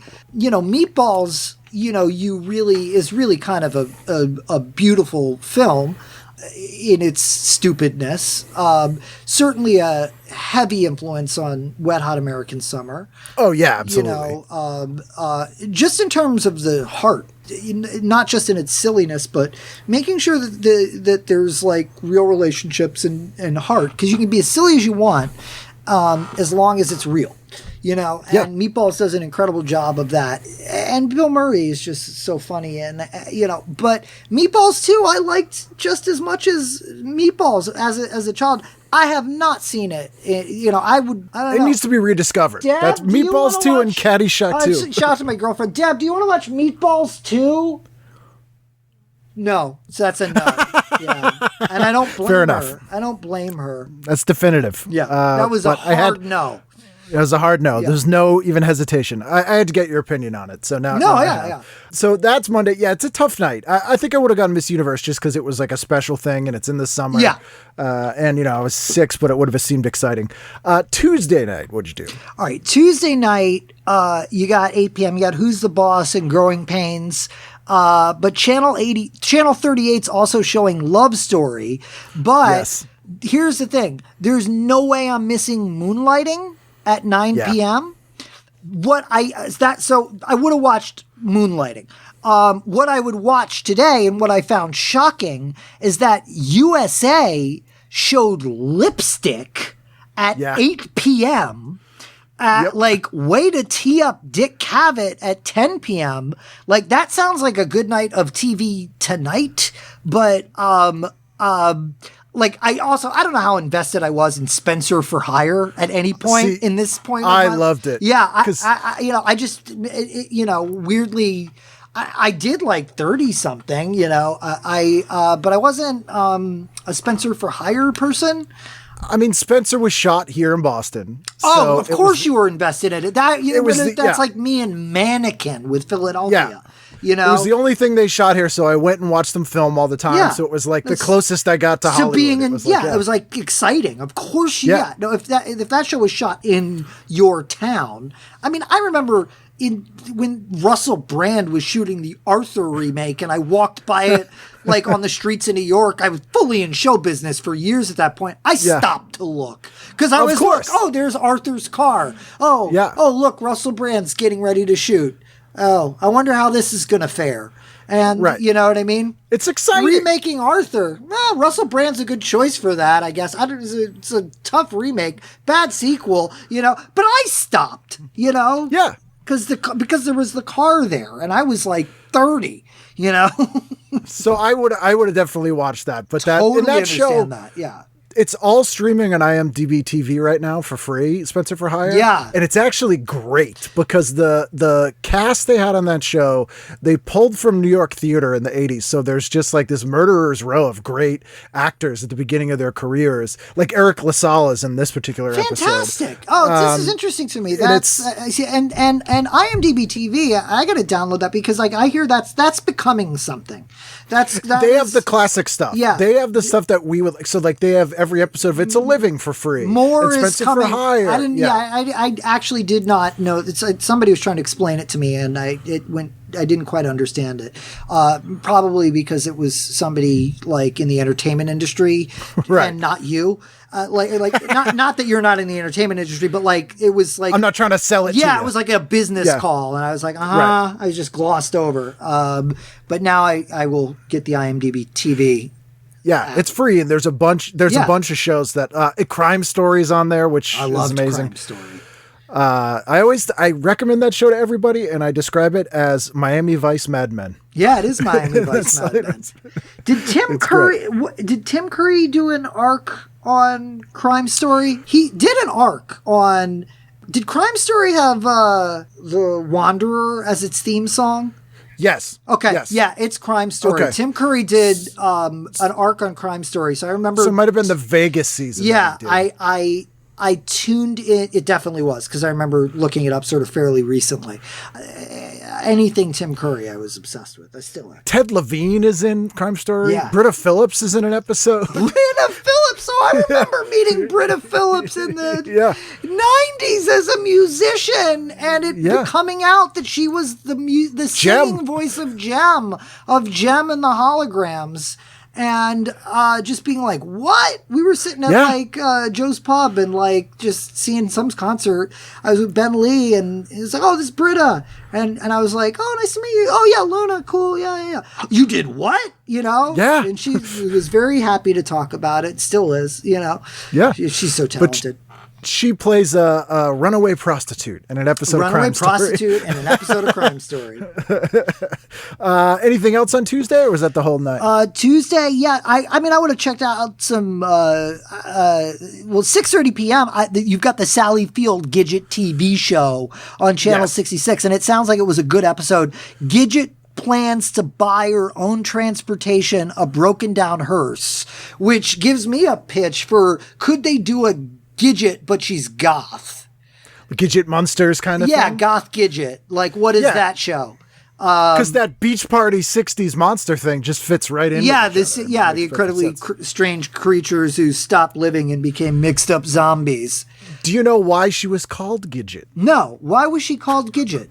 Because she was short? It's a nickname. Yes, it's a nickname that the surfers give to her, and it stands for Girl Midget. Right. Because because I remember watching the Gidget movies after I watched the Gidget TV show first, so it was just like, this is wrong, you know? It's the wrong Gidget. Wrong Gidget to me. And like, of course I'm wrong because the Gidget movies came first, but it's just how I took it in. That is a fun Gidget. I did enjoy that show, but I was also upset. I'd watch any beach party, like Southern California thing. All the beach I loved, Back to the Beach. That's one of my favorite movies of all time. It's hilarious. You'll appreciate this. Do I have it in no, I don't have it where I can grab it. But when Annette Funicello passed away, they auctioned off her family auctioned off a lot of her stuff for MS, I think the charity was, which is what she passed away from. And I have all of her personal promotional items from Back to the Beach. That's insane. Including like some buttons and a bunch of stuff. Like it's just this box of Annette Funicello's Back to the Beach Back stuff. to the Beach promo stuff that they gave her. Yep. That's insane. Yep. I certainly have a soundtrack album. And I think maybe, I think I have vinyl and I might have a cassette. Good poster. Good poster. Great movie. It's a really funny movie. Really, really funny movie. Have you been down to Malibu Pier? No, it's just so far from where I live. Oh man, it might as well be like going to New York. If you find yourself on that side of town, though, Malibu Pier looks exactly the same as it did in the movie, and it's where Lori Loughlin's character's apartment is. Mm-hmm. Where they do the pajama party. Yeah, it's a cool apartment. And it looks exactly the same. Like I took my picture that like it is exactly the same. I wanted to do, there's a thing called Valley Tours, and they just drive you through the valley and they show you all the movie locations. Again, I've lived in Los Angeles almost a decade. I'm a tourist in my own city. You know, my girlfriend is a native Angelino. She's very, very patient with me that I am a transplant. She has made a great sacrifice there. And she draws the line at Meatballs II. Yes. No, she's not going to watch Meatballs II with me. To be honest, again, I don't know how fast I'm going to run to watch Meatballs 2. I understand. But it was a Hail Mary. But I enjoyed it at the time. But I wanted to take this Valley tour, and I had a couple of buddies, my friend Megan, my friend John. We were going to do this.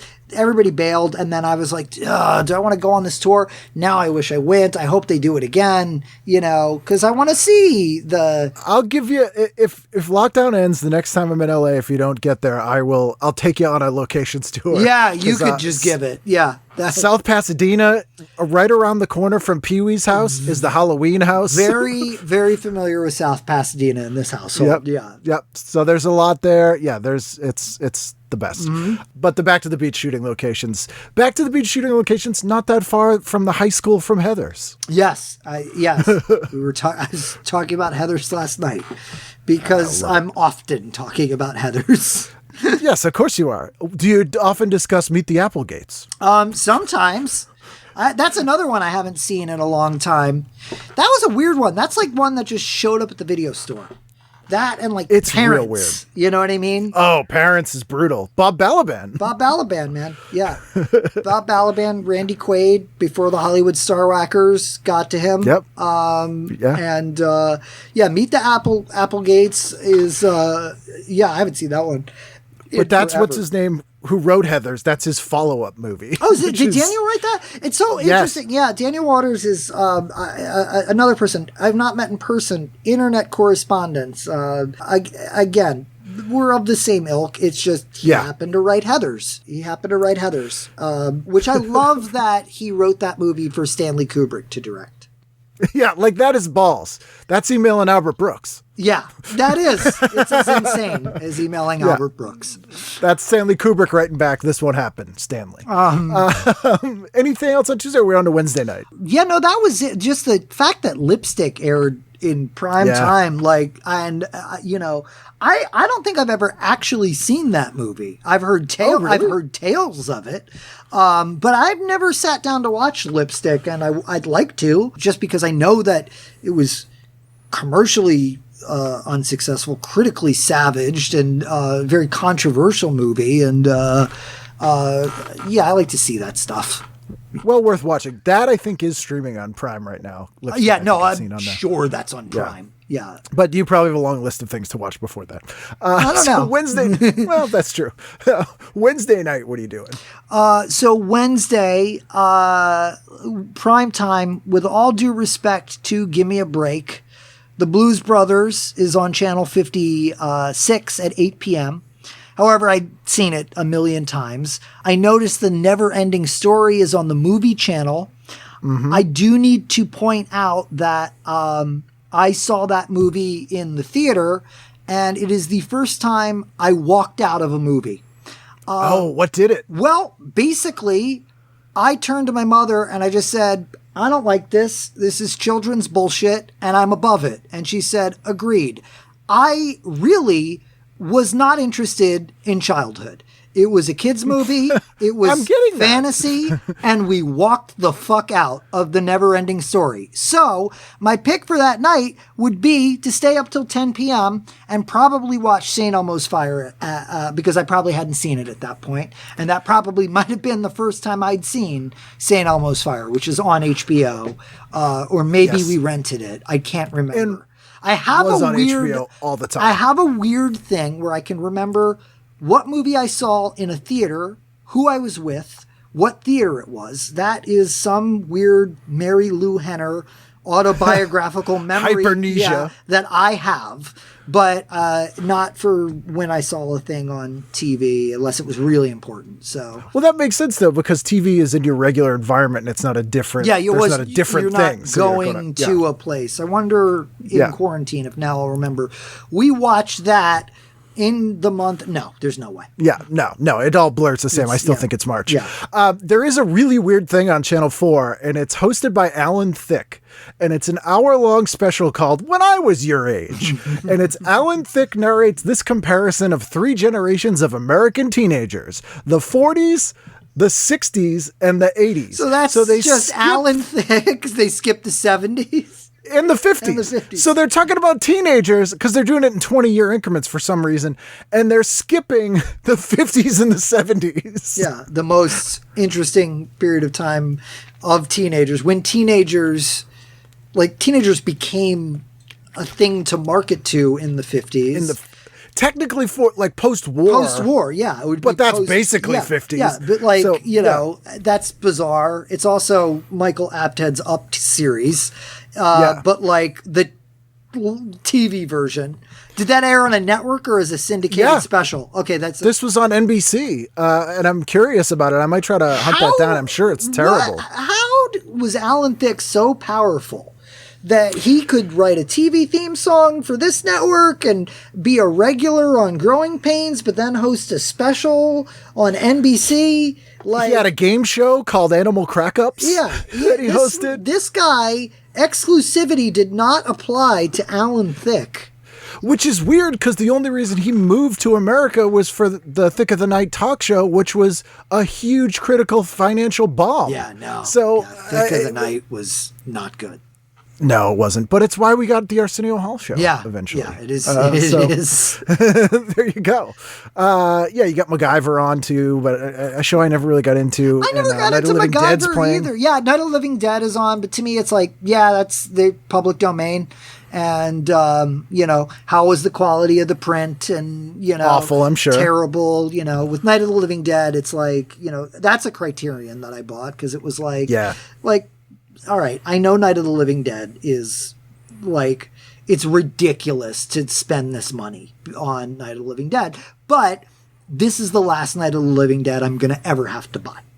Yeah, and it's beautiful. Yeah, it's a beautiful it's print, the best version of it. Are you a Romero zombie guy? I'm not, not to the extent of like Jonah Ray is. Like, right. I like those movies, but I am not zombie obsessed like Edgar Wright is.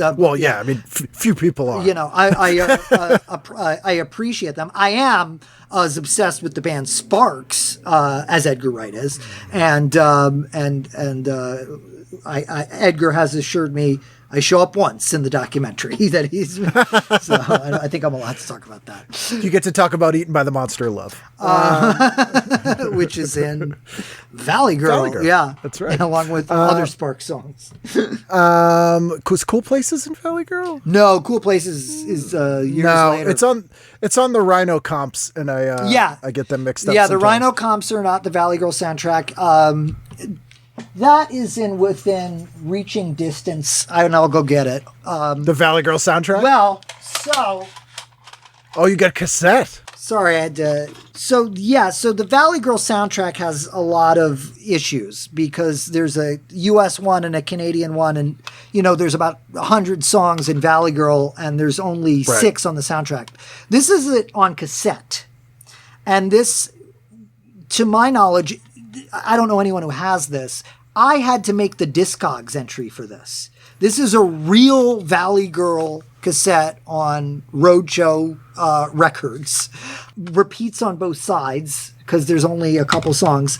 I have the vinyl of that with only a few songs. Yeah, I have the vinyl as well. And then I have the Canadian vinyl, which has different songs. This is a bootleg cassette, which I bet those perverts at Burger Records made, which has a lot more, but also has Valley Girl by Frank and Moon Unit Zappa, which is not in the movie. movie. Do with the movie, and I made the discogs entry of the Valley Girl cassette. That's why the world needs people like us. I guess, yeah. For discog entries. No, Discogs has gotten out of control with the changes in your collection. I turned off the emails because it was like people are home, so they have nothing to do but look at the matrix numbers of records. And it's like, holy moly. This is too much. Yeah. So Thursday, what'd you do? Okay. Also, I should mention, speaking of the beach party movies, Channel 61 all week has been showing a different beach party movie each night. So this night they're showing Pajama Party, which is maybe the least good one, but Elsa Lanchester, it's not Lancaster, who was the brat of Frankenstein, is in this one, which is weird. So Thursday is a very interesting. First thing I have to talk about this, 6:30 a.m. The Great Space Coaster airs. Now, I had... the Great Space Coaster, what happened was I woke up very, very early one morning as a little boy. I might have been 3 or 4 years old, okay? And I remembered seeing this show. And then for years, I would tell people there was this show and they're in space and they're on a spaceship and nobody knew what I was talking about because I didn't have any specifics other than that. And it wasn't until YouTube that I was like, that's the show. To the point where I thought that perhaps I dreamed it. Yeah. That it wasn't a real show. So the Great Space Coaster, I was like, okay, that does exist. I didn't make that up. Prime time. This is Thursday. NBC owned Thursday night. We had the Cosby Show, which I watched at the time because I didn't know. No one did. And it's a good show. Yeah. It's still a good show. The Family Ties, Cheers, and Night Court. Marsha Warfield was on Mark Maron's podcast, and if I really was excited to see, Marsha Warfield. I was so curious about Marsha Warfield, and it's a great interview. She's fascinating. Fascinating. She is a fascinating person, and she was cool, and she was a part of the Comedy Store from before it was the Comedy Store and part of the strike, and they talk about it all. Also on at that time, HBO, starting at 7 p.m., was showing Streets of Fire. So at this time in my life, at 7 p.m., I would watch Streets of Fire, and then I would be able to skip the Cosby Show. Mm-hmm. I probably had seen the Family Ties already because it's the summer, and it would have been a rerun. Yep. And then I'd probably watch the rerun of Cheers and Night Court because I loved Cheers and I loved Night Court. In fact, still do. I have my bull puppet over there. Oh, I have my bull puppet right there.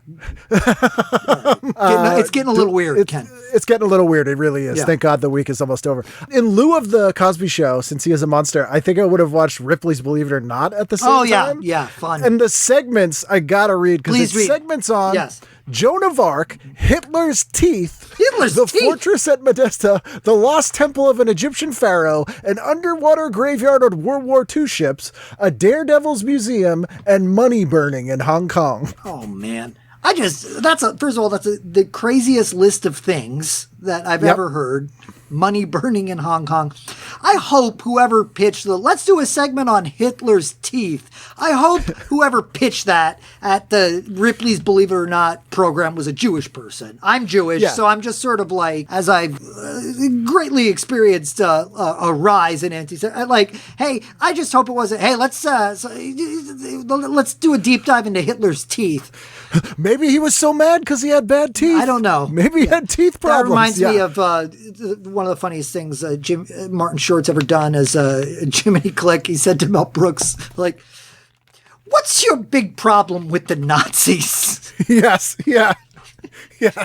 Mel Brooks like burst out laughing. And he's just like, Martin I Short think they were rude.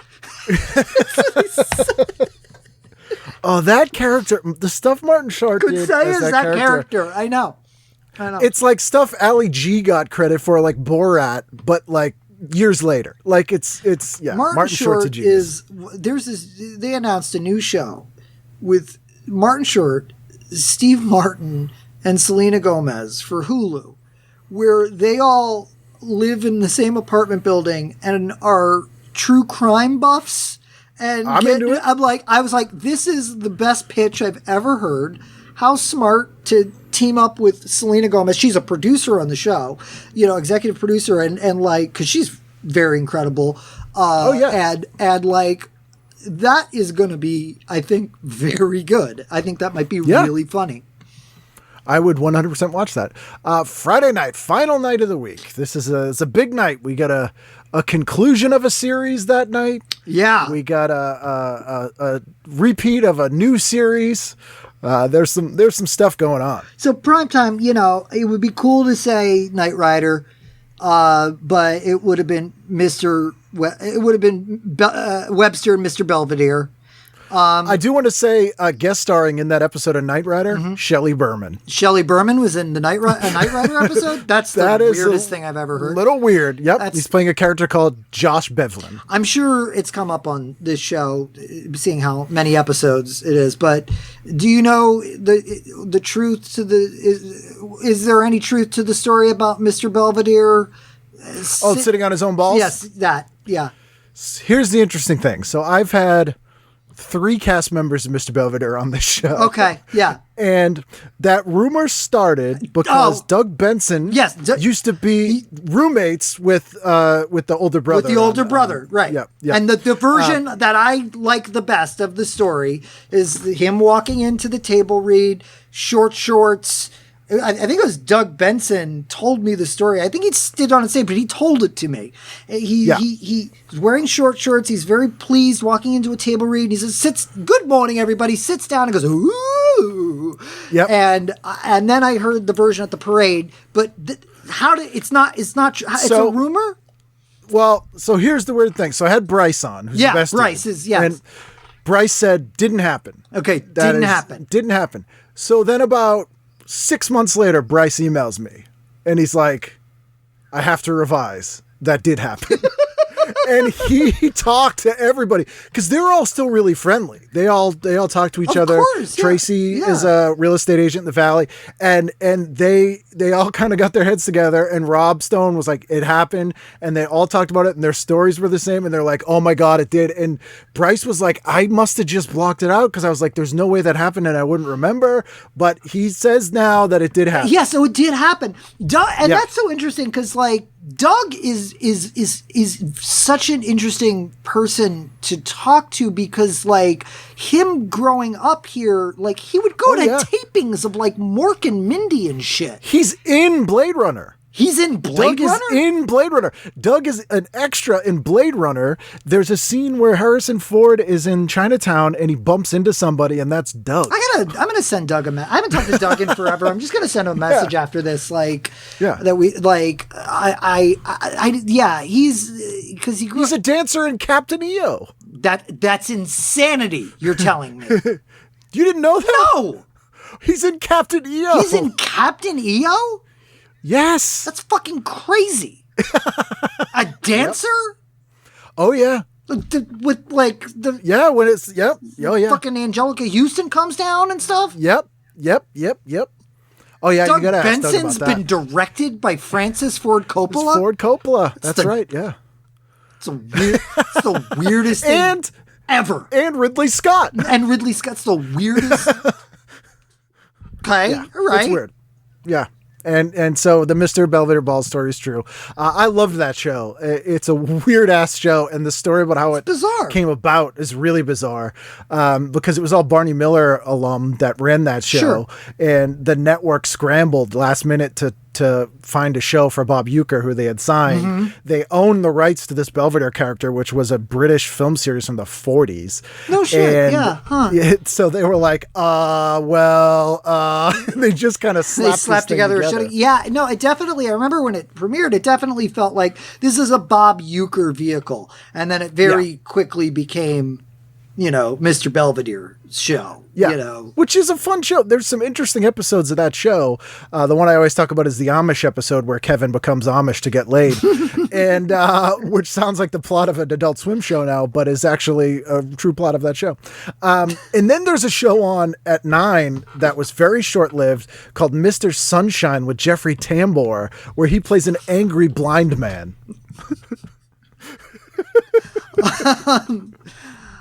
All right, I'm going to reveal something to you. So, it's not on my IMDb. Okay. But it is forever embedded on Netflix. I went in on an Arrested Development for about 2 weeks, right, on the show. Mitch was very, very nice, but very, very under the gun and very confused. Right. And I would say what he did not need to do was hire more consulting producers. He needed to just get in a room and like finish the show. And I guess as a gesture, there were people that worked on it longer than me, either as a gesture or just as, and please, if you listen to this, don't put it on my IMDb. Like I show up in the credits, consulting producer on one episode of Arrested Development. I don't know what I said or contributed to this episode that Mitch felt, oh, Jake should have a credit. But the credit, it's over Tambor's face. And I will say, like, the nicest group of people, the cast of Arrested Development, the only person that, like, that I was just like, your credit that over. I was just, no, that I felt like, I want to stay away from this person. Like, like you just, David Crossway I've known since I was, a teenager. David saw me walking on the lot and he stopped me and he's like, Jake. And he's like, where'd you get that jacket? And I was like, oh, eBay. Cause I was wearing a satin Fridays crew jacket. And also side note, Melanie Chardoff is a friend and has been on and has amazing Fridays stories on the show. I've got to go back to, we have to talk. We have many things to talk about. I'm obsessed with Fridays. I was working on the season 2 of Marvel's Runaways, and we shot our writer's room. I can say all this stuff now because it's over. But let me tell you something. Working for Marvel is scary. I bet. Oh my God. Just like put stuff on your phone and like, I bet. But the, our offices were the Prospect Studios, which was great because I could walk to work. And I saw a sticker for Fridays. And I asked around and I was like, did Fridays shoot here? And I determined that like our writer's room used to be like the production office for Fridays. And I went in and told people this, and I've never been met with a room of blank stares more in my life. You mean Saturday Night Live? Is that what you're talking about? They just, and I just was like, and then I was like, I think I'm writing on the wrong show. And then I left and went and worked on a Will Ferrell special and got nominated for an Emmy. So it worked out. out. It worked out. I had a great time though. It was just like, I went in to just generally chat with Josh and Stephanie because I'm a fan of Gossip Girl and the OC. And then it was like, wait, what? I'd have to start doing what now? And they're like reading these fucking comics, and that's not really my thing. And I'm like, okay. And then I wrote one, and it came out pretty good. I'm pretty proud of it. And then I was like, and you got to go to the Fridays production. I got office. to live in the Fridays production office, which Stephanie Savage made much nicer than I'm sure it was in the 70s. Oh yeah, couldn't be more delightful. Josh Schwartz, Stephanie Savage, it just this the type of people that show you you can do that job and not be a monster. I've been very, very lucky to work for the most part with people who are yeah, we're going to do this, but we're not going to be jerks about it. And it's so nice. It's they took the lumps themselves when they were coming up. So they are shielding you from that now. I think that they really are, and that's how I'm trying to do things too. It's if I can make it a little easier than it was for the generation after me than it was for me, great. And I think that they're of that ilk. I sense that from them. And not everybody's like that. And I think more people should be. I think that's somewhat of a sea change in the way that television is made, because I think in the past, when it was more predominantly male, they looked at that stuff like fraternity hazing. I got treated like shit, so I have to do it to you because that'll make you. So I think that cycle's been broken a bit, which is a very good thing. Yeah. It's just you don't have to. It's also, television is much harder to write these days. It's much harder to write. A Three's Company style misunderstanding is not going to go.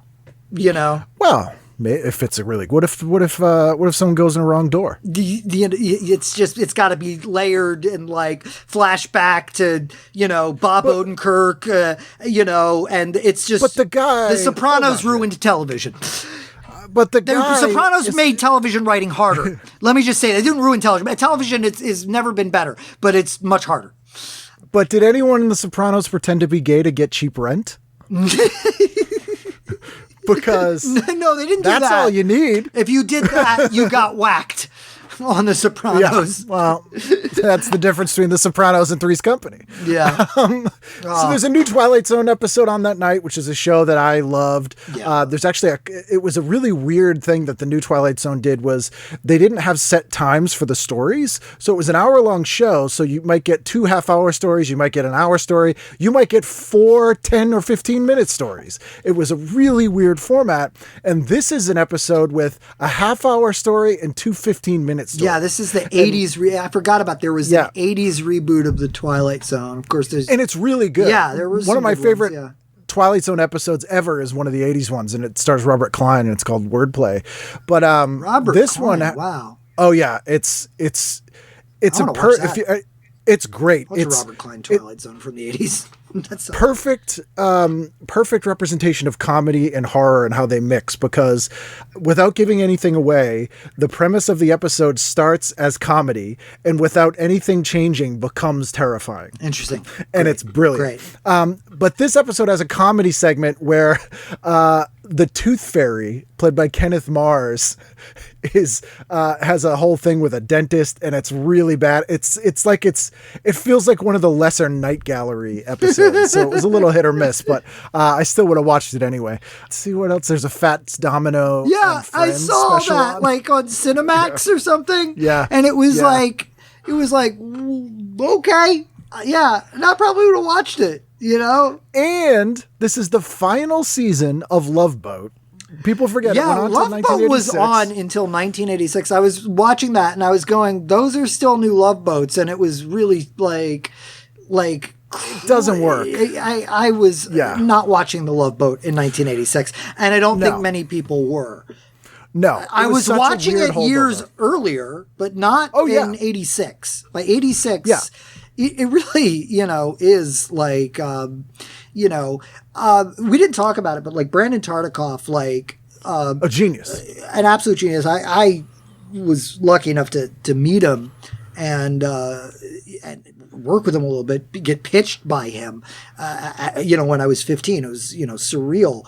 But, just the, Brendon Tartikoff, like James Cameron writing Aliens on a Post-it note, he was just like, MTV Cop Show. That's how you get Miami Vice. Or Punky Brewster, just recognizing, okay, there's a lot of kids that will like this show, but their bedtime's at 8 p.m. Let's put it on at 7:30. I love Punky Brewster, and man, I see now they're doing, I think, a Punky Brewster show for Peacock in 1996. Soleil Moon Frye was in my office at MTV visiting, talking about rebooting a Punky Brewster thing. So I'm glad, I haven't seen her over the years, but I'm glad that she's finally getting to do Punky again, and I will be tuning in. Well, I keep waiting for the Manimal reboot. Watch. It'll happen. Yeah. I'm going to get the Will Ferrell going to do a Manimal movie? There was rumors. I think there was talk of that. I want a Misfits of Science show to come back. I liked Misfits of Science, and I loved Letterman's relentless jokes about Misfits of Science. Yes, it made it worth it. Well, that is the whole week. Is there anything else that we missed in here, or anything you're watching in lockdown that like comfort shows? No, I mean, lockdown has been Degrassi all the way. I just, are you a Degrassi person? I am an original Degrassi person because it was.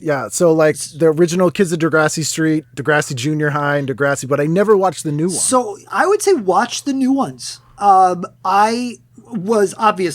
started with original Degrassi, and there's reasons for that. You just want to start at the beginning.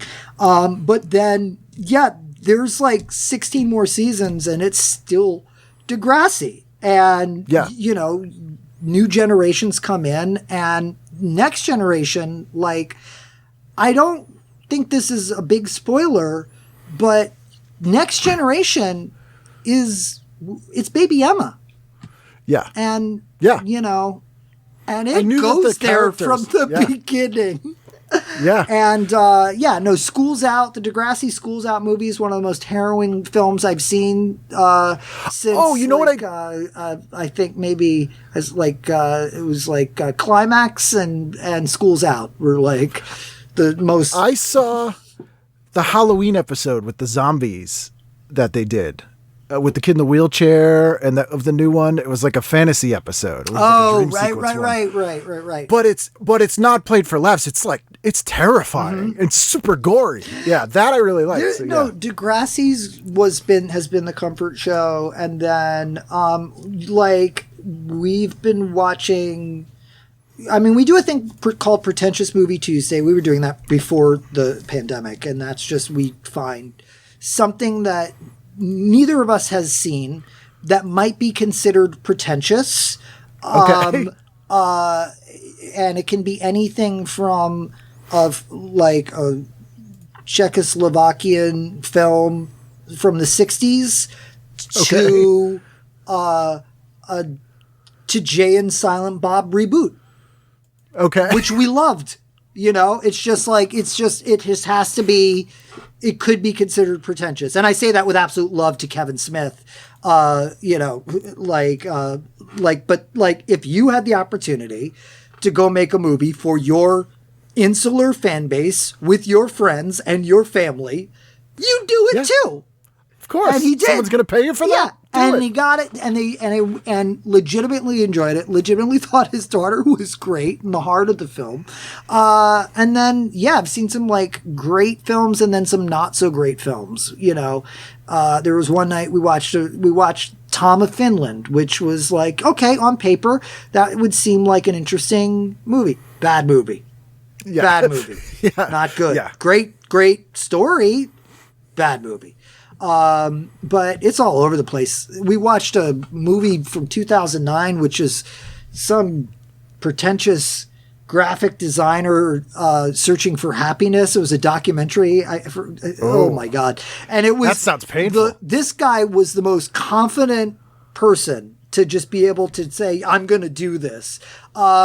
And he didn't go into stand-up. No, he did not go. No, he just did not go into stand-up. I'm shocked by He that. went to no, but he had some art that was cool and some that wasn't, and it just was like he just very much you watch 5 minutes of it, you'll clock who that kind of guy is in like a second. Okay. And you're like, oh, Fair, yeah. oh, it's this guy. I get it. It's this guy. Yeah, the comfort watching. I've been making a show. Honestly, I've been making a show. That's been bringing me the most comfort the last couple of weeks is like saying, oh yeah, I can make shows and like podcasts from I learned how to play guitar.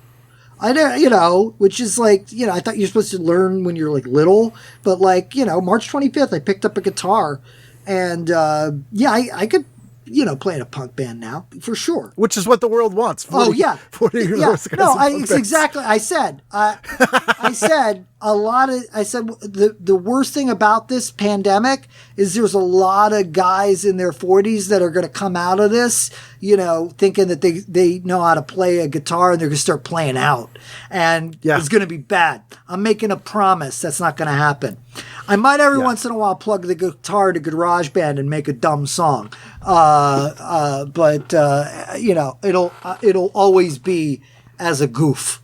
It should be like sex. You do it in the privacy of your own home. Exactly. And we don't need to see it. Magically, Deb enjoys it when I play the guitar. Like, she's not annoyed by it. Like, she's like, that's a good test. Will you wake up and make me coffee and play your guitar? I'm like, yes, I will, which is why we will spend the rest of our lives together. Yeah, you keep her. Yes. That's a keeper. Yes. Yes. Well, thank you for doing this. It's been great finally getting to talk to you. It is great to talk to you. It is great to meet you. I have about 400 episodes of your show to catch up on. I knew we were going to talk for a long time, and let's stop recording so I can tell you something privately.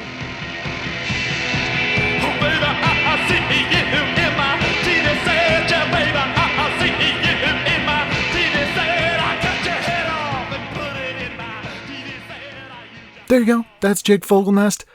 Talked to him for a long time after we stopped recording. All top secret stuff that you'll never get to hear. But oh man, would you enjoy it if you did. I like to keep some mystery here. Lady likes to keep her secrets. That's what I'm saying. But if you have any secrets you'd like to tell me, you can do so at tvguidancecounselor@gmail.com or ken@icanread.com. Also on social media at tvguidance or at Kenneth W. Reed, R-E-I-D. We have a Patreon, patreon.com/tvguidance. Counselor. If you have more guest suggestions, please let me know. Jake was one that people requested often, so I was glad that I was able to finally touch base with him and get him on the show. That's too many sports references for me. Touch base, wheelhouse. I need to go and do something non-sports related because my brain is going. But I'll be here next week, and not sportsy, if that's a term. I'll desportify myself just for you, and I hope I'll see you then for a brand new edition of TV Guidance Counselor. 970p, the extra E is for extra P. Deb, do you want to watch Meatballs 2? No, so that's a no. Yeah. And I don't blame Fair enough. her.